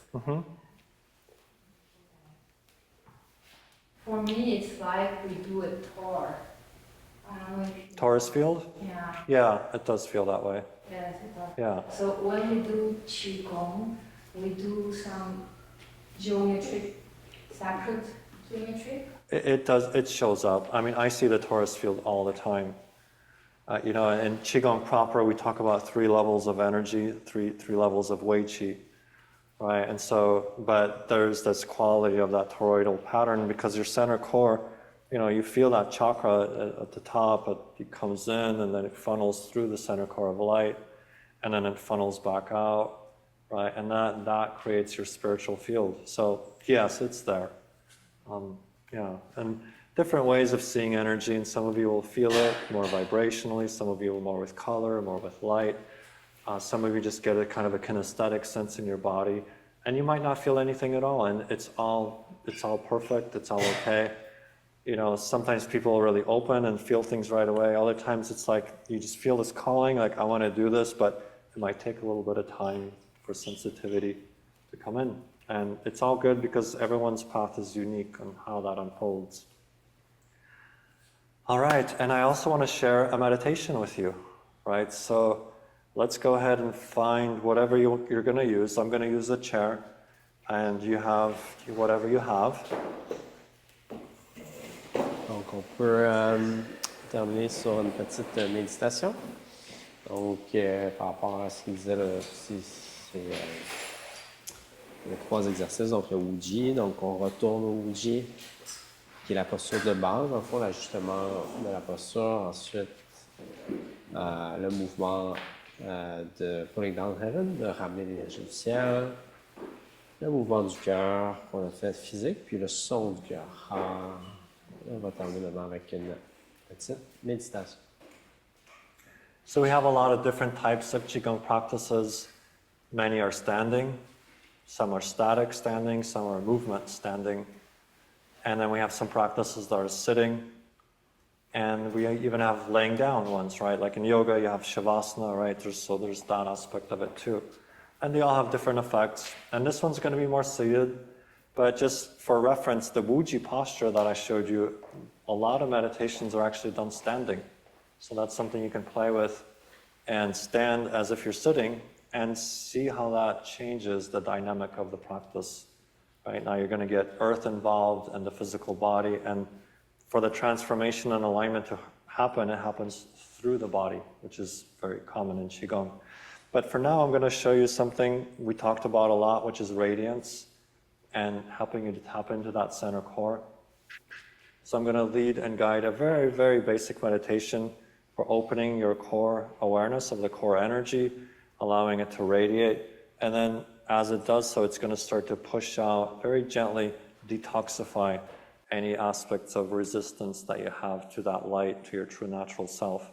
So I'll lead and guide everyone through it, and we'll go in maybe 10 minutes. So let's go ahead and drop in, find, first of all, a comfortable posture that you can be aligned with gravity, the forces of gravity, in a way that your spine is straight up and down, erect, or perpendicular with the earth. You're lining up your 3 energy centers, in terms of the dantians. Donc, positionnez-vous de manière très droite pour bien aligner les trois dantians, c'est-à-dire le centre du cœur.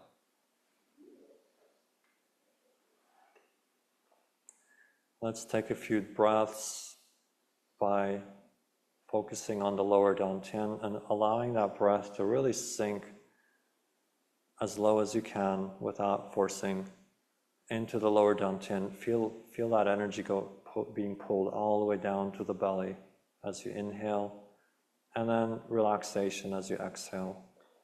Donc, essayez d'inspirer profondément dans le ventre, dans le dantian inférieur à l'inspiration, puis vraiment relaxer à l'expiration.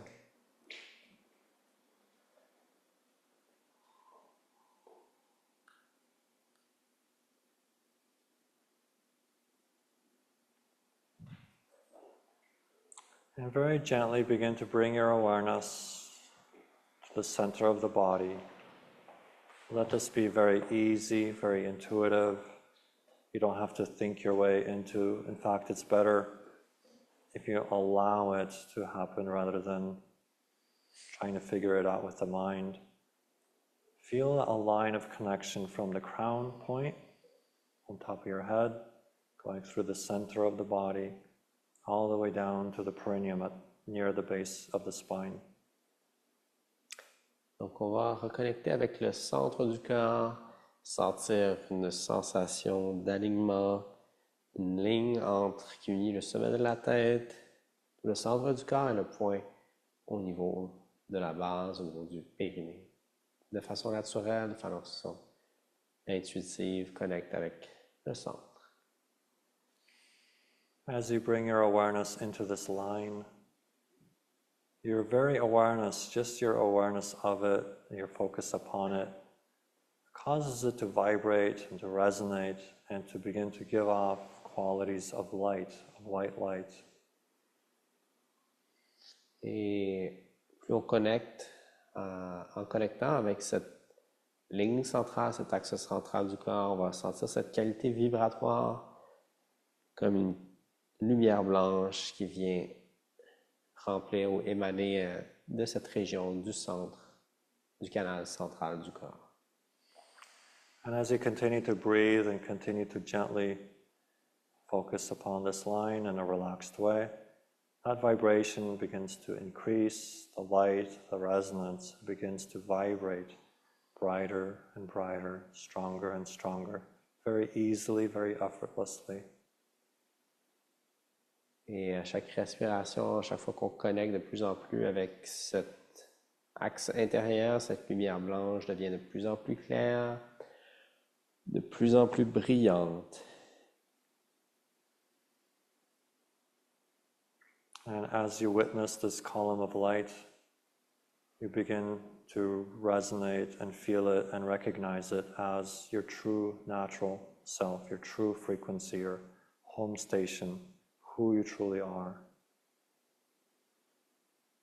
Et lorsqu'on reconnecte avec cette lumière, on sent que c'est aussi reconnecter avec notre vraie nature, notre nature profonde, ce que l'on est vraiment ou réellement. And as this light expands, it begins to very gently occupy that space that was previously occupied by denser qualities of energy. And without judgment, simply with presence, this light expands and gently begins to displace any aspects of turbidity or denser, heavier vibrations. Feel it begin to be pushed out of the pores of the skin. As you continue to breathe, this light resonance very easily begins and continues to expand. Et donc, lorsque cette lumière vient occuper cet espace qui était précédemment occupé par des énergies peut-être plus denses, et donc, au fur et à mesure que cette énergie vient occuper cet espace, elle va repousser gentiment, doucement, légèrement, les énergies plus denses, les énergies plus sombres vers l'extérieur.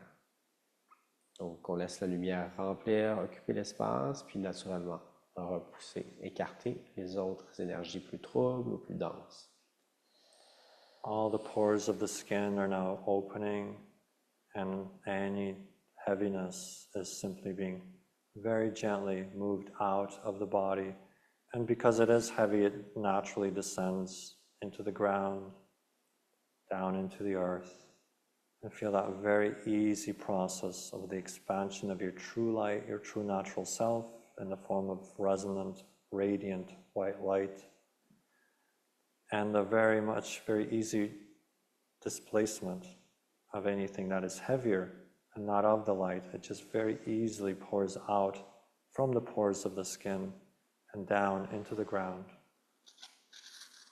Et donc, en ce faisant, on a aussi cette sensation que les pores de la peau sont ouvertes et que donc cette lumière continue de repousser à l'extérieur du corps, par tous les pores de la peau, ces énergies donc plus denses ou troubles. Et la lumière, donc toujours en pulsant, en vibrant à l'intérieur, permet de tranquillement évacuer ou se faire sortir par les pores de la peau les énergies viciées. In the presence of this light, there is no judgment, there is no pushing against or forcing. Simply by recognizing yourself as the light, these denser vibrations, they simply move out of the space that you are. Et tout ça se fait très naturellement, simplement en reconnaissant, en prenant conscience que cette lumière fait partie de notre nature profonde, de ce qu'on est vraiment.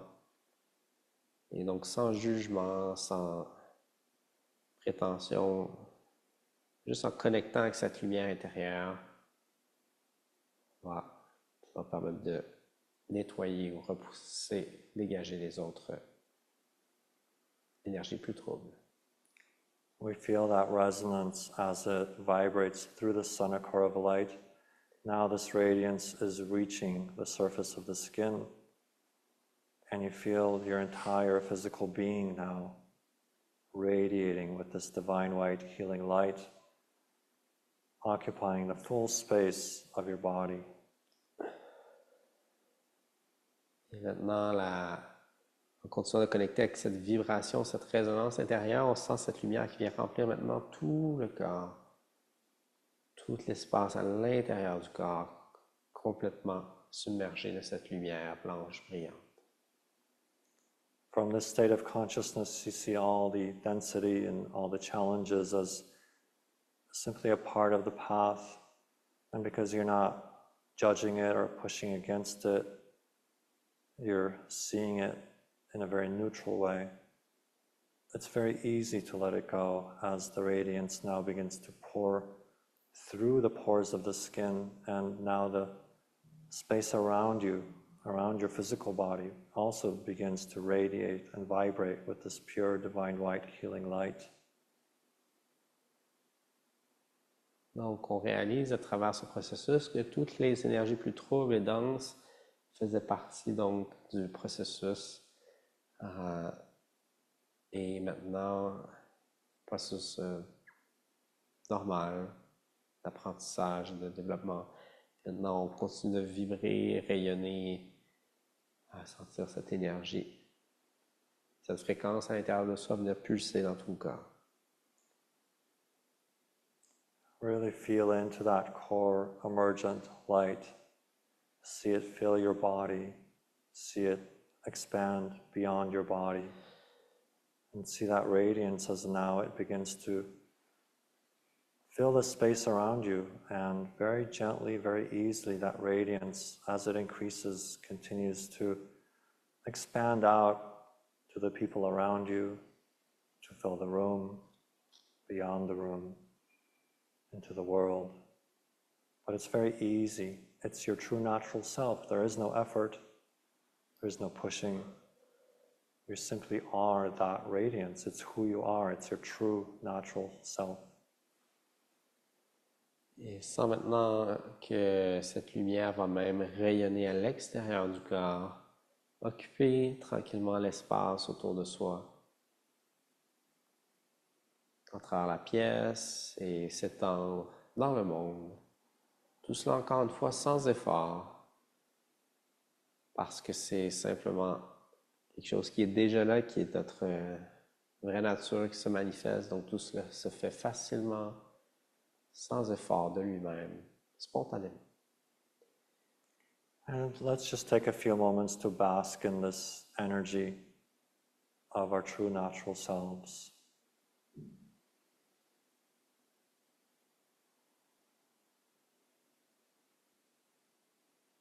Prends le temps d'expérimenter, baigner un peu dans cette énergie de notre nature véritable, profonde.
And now let's take a few moments to bring our focal point into the lower Dantian, but with the awareness that you are always connected to this frequency because it's who you are.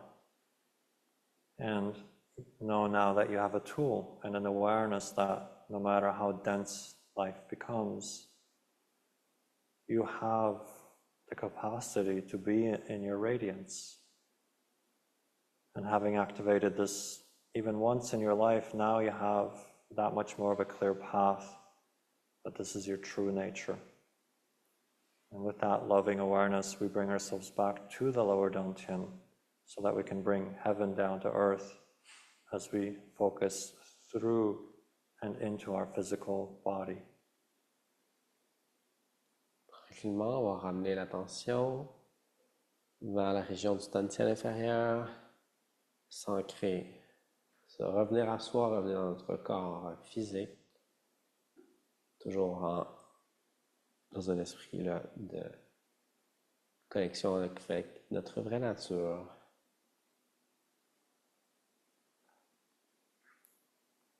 And whenever you're ready, you can open your eyes. One way that we bring ourselves back from Qigong practice is to rub the hands together and just consider just how much radiant Qi now you have in your hands, and you take that and just gently rub it into your face. Donc, une façon de revenir, c'est de simplement frotter l'épaule, frotter le visage. Next one, we call it 10 dragons running through the forest. We run our fingers through the hair to clear the head channels, down the neck, sides of the body, and whew, welcome back.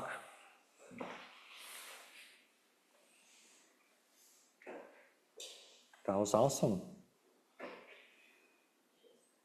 These meditations can be very, very powerful, and yet you might have certain days where you do the meditation and it seems like nothing's happening. But nevertheless, you're sending messages through the different layers of your being. And you might get a response in an unusual way. Maybe something falls into place in a new way. You know, maybe you have an interesting dream that night.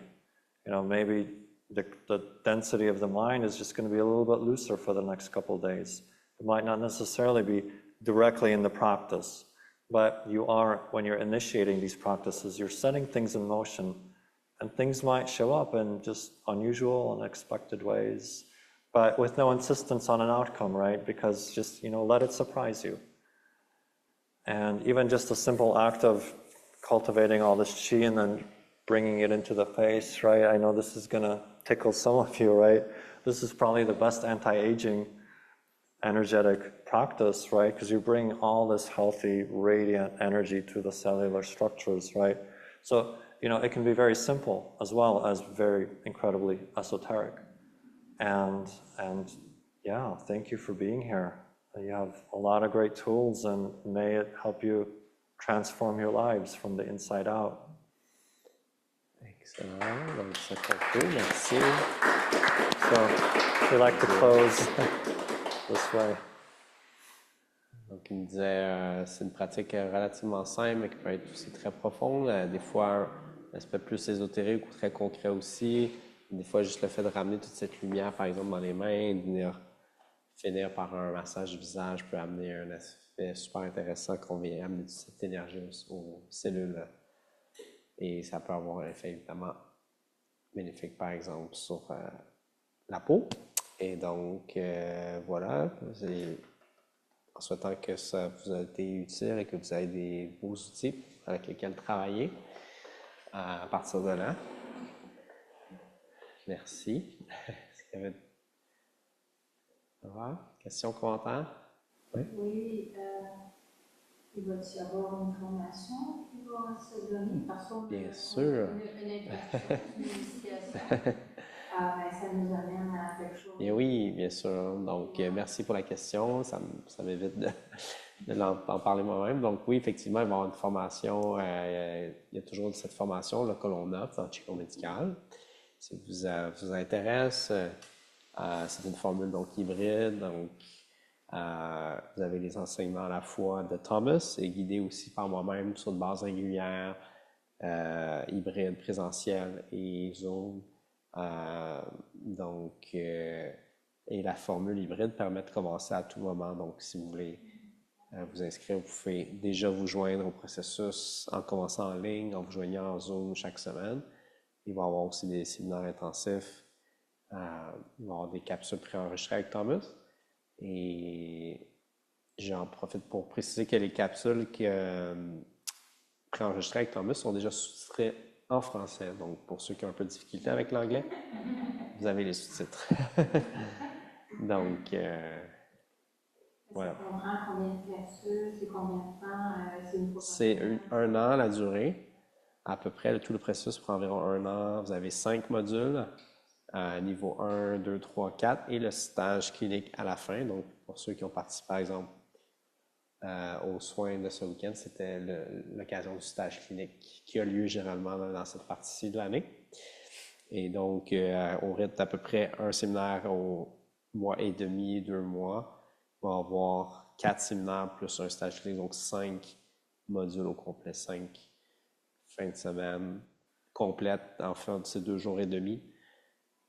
Puis vous avez accès évidemment tout au matériel en ligne et une révision Zoom chaque semaine dans laquelle on peut intégrer la pratique et le contenu de la formation. Le présentiel, c'est les séminaires? C'est ça, c'est les séminaires intensifs qu'on peut venir faire en présentiel et vous pouvez les suivre en Zoom aussi. Donc, vous avez le choix. Donc, des fois, il y a des gens de l'étranger, de l'Europe, d'ailleurs dans le monde, qui peuvent suivre aussi la formation en suivant en Zoom en ligne.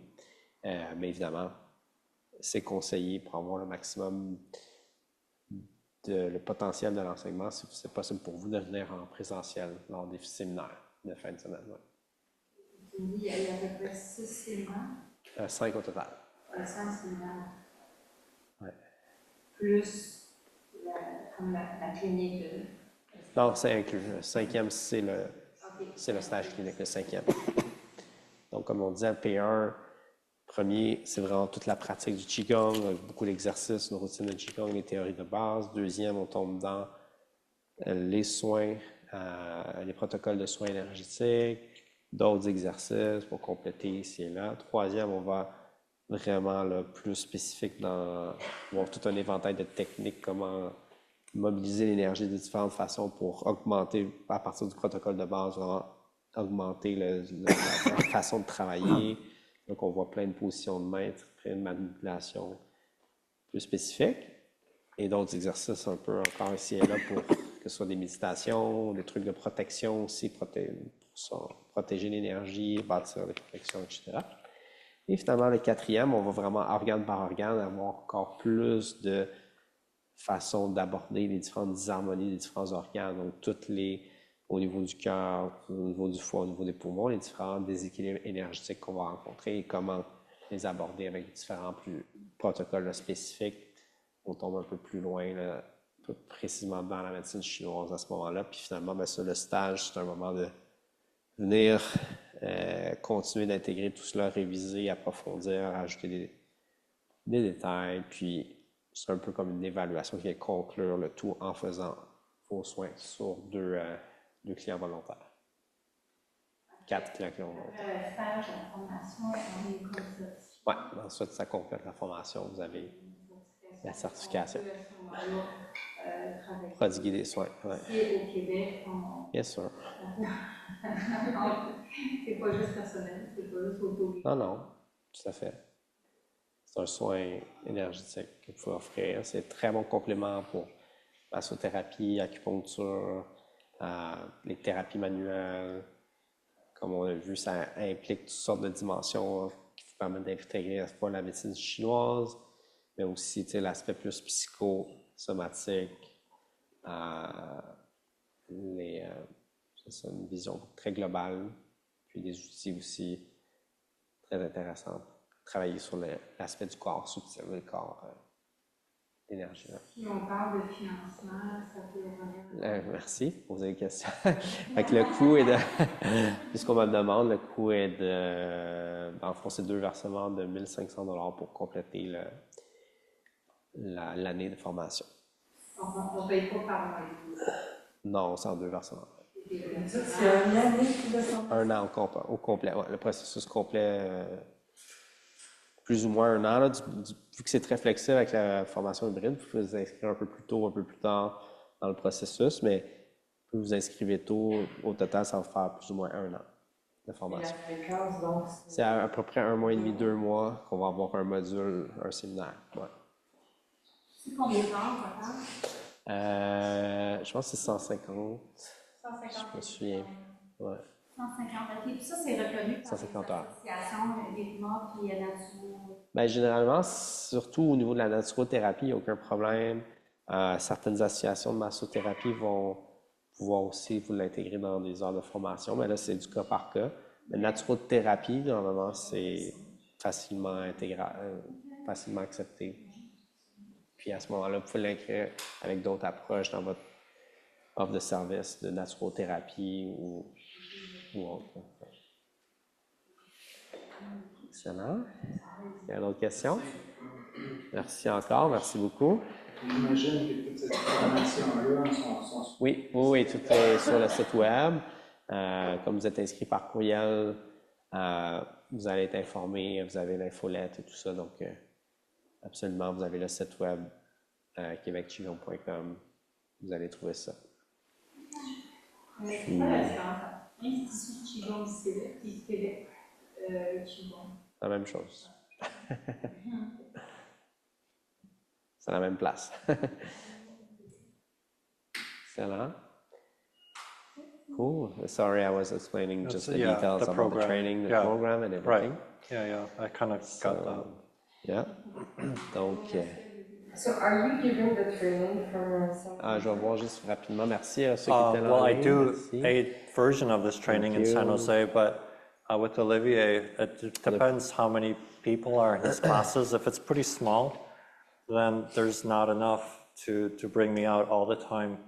And the last one that went through, I came out for the clinical training, which actually just finished yesterday. So you're actually not living in Montreal? Oh no, yes. Oh wow, okay. Yeah, it's a journey. Like Thomas, comme la question, c'est ça, évidemment, il vit à San Jose, Californie, donc il va venir plus vers la fin du processus, mais vous avez les cours en ligne dans Les cours en ligne, c'est professionnel. ben, il y a deux aspects. Il y a les Zooms chaque semaine, 1 heure par semaine, où on se rencontre plus pour l'intégration, pour la pratique de votre routine de Qigong. Puis ensuite, il y a les séminaires intensifs qui sont hybrides, sont aussi enregistrés en Zoom. Vous avez accès à l'enregistrement et puis vous avez des capsules là, toutes préenregistrées avec moi et Thomas pour le... Faut faire un chaque rapport dessus professionnel. Oui, c'est ça. Exact. Mais c'est vraiment dans le cadre du séminaire qu'on couvre vraiment toute la matière. On s'assure que vous avez tous les outils, puis on peut pratiquer aussi entre nous. Est-ce qu'on peut commencer à pratiquer maintenant, dans le sens que je m'inscris demain matin? Oui, tout de suite, c'est sûr. Ma mère, ma soeur, mon voisin, est-ce que je peux... C'est à partir du deuxième, pour les soins, c'est à partir du deuxième module. Le premier, c'est vraiment plus pour sa pratique personnelle, parce que comme on a expliqué, ça prend vraiment d'abord un travail sur soi-même avant de commencer à faire les soins.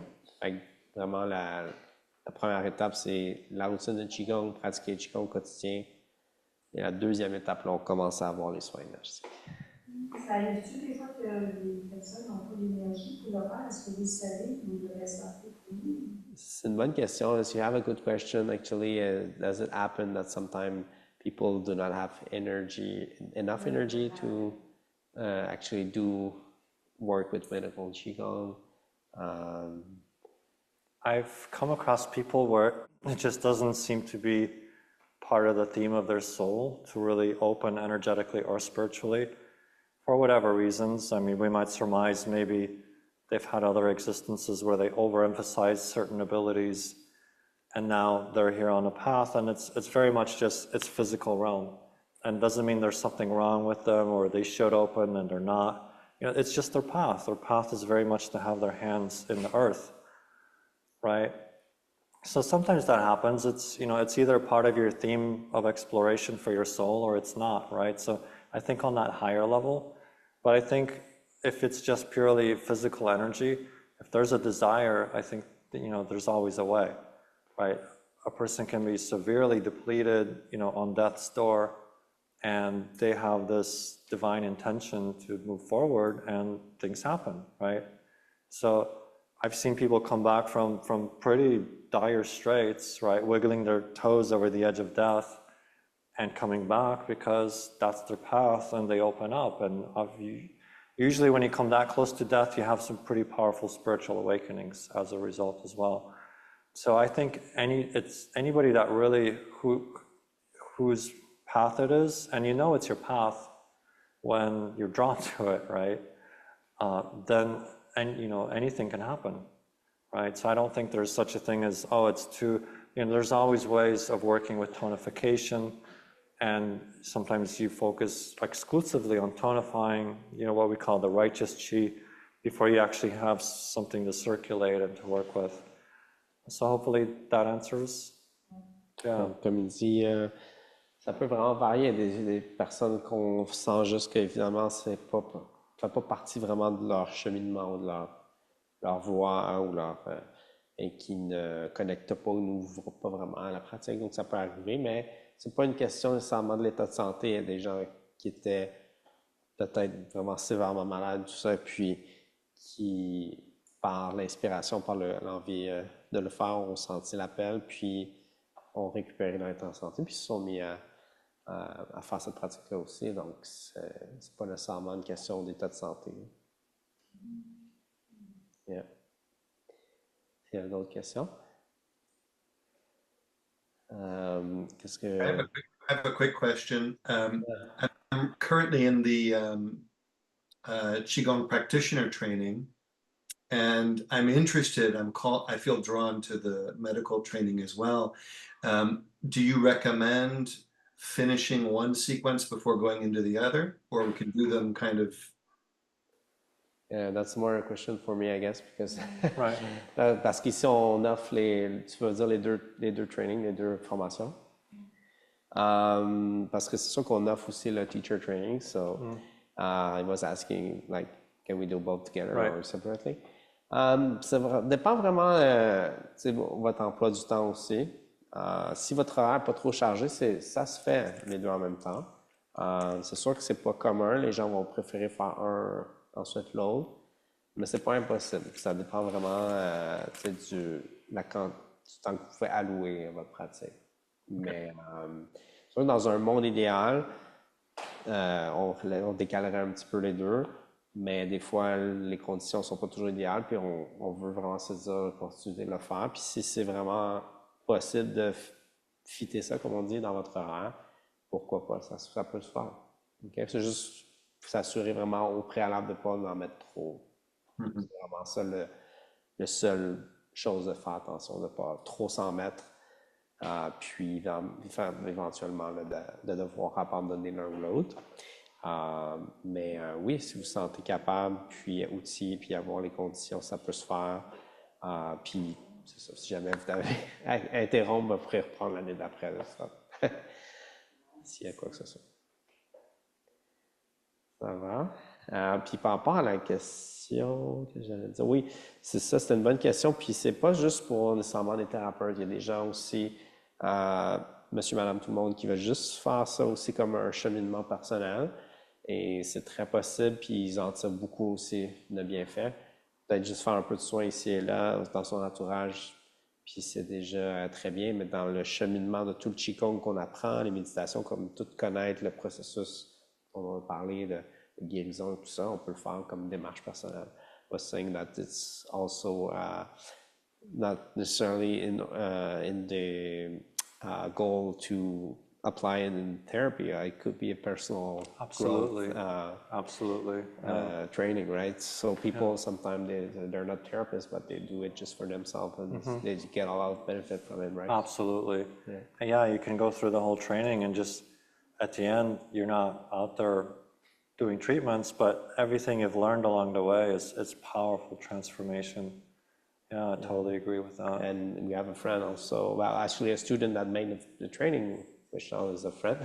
Right. But one student that did the training, he's not doing much healing, but he's a coach, so he applies in his coaching consultation, in his different aspects of his life, of his work. So it's really a powerful tool that we can apply in many observations ici. Très intéressant.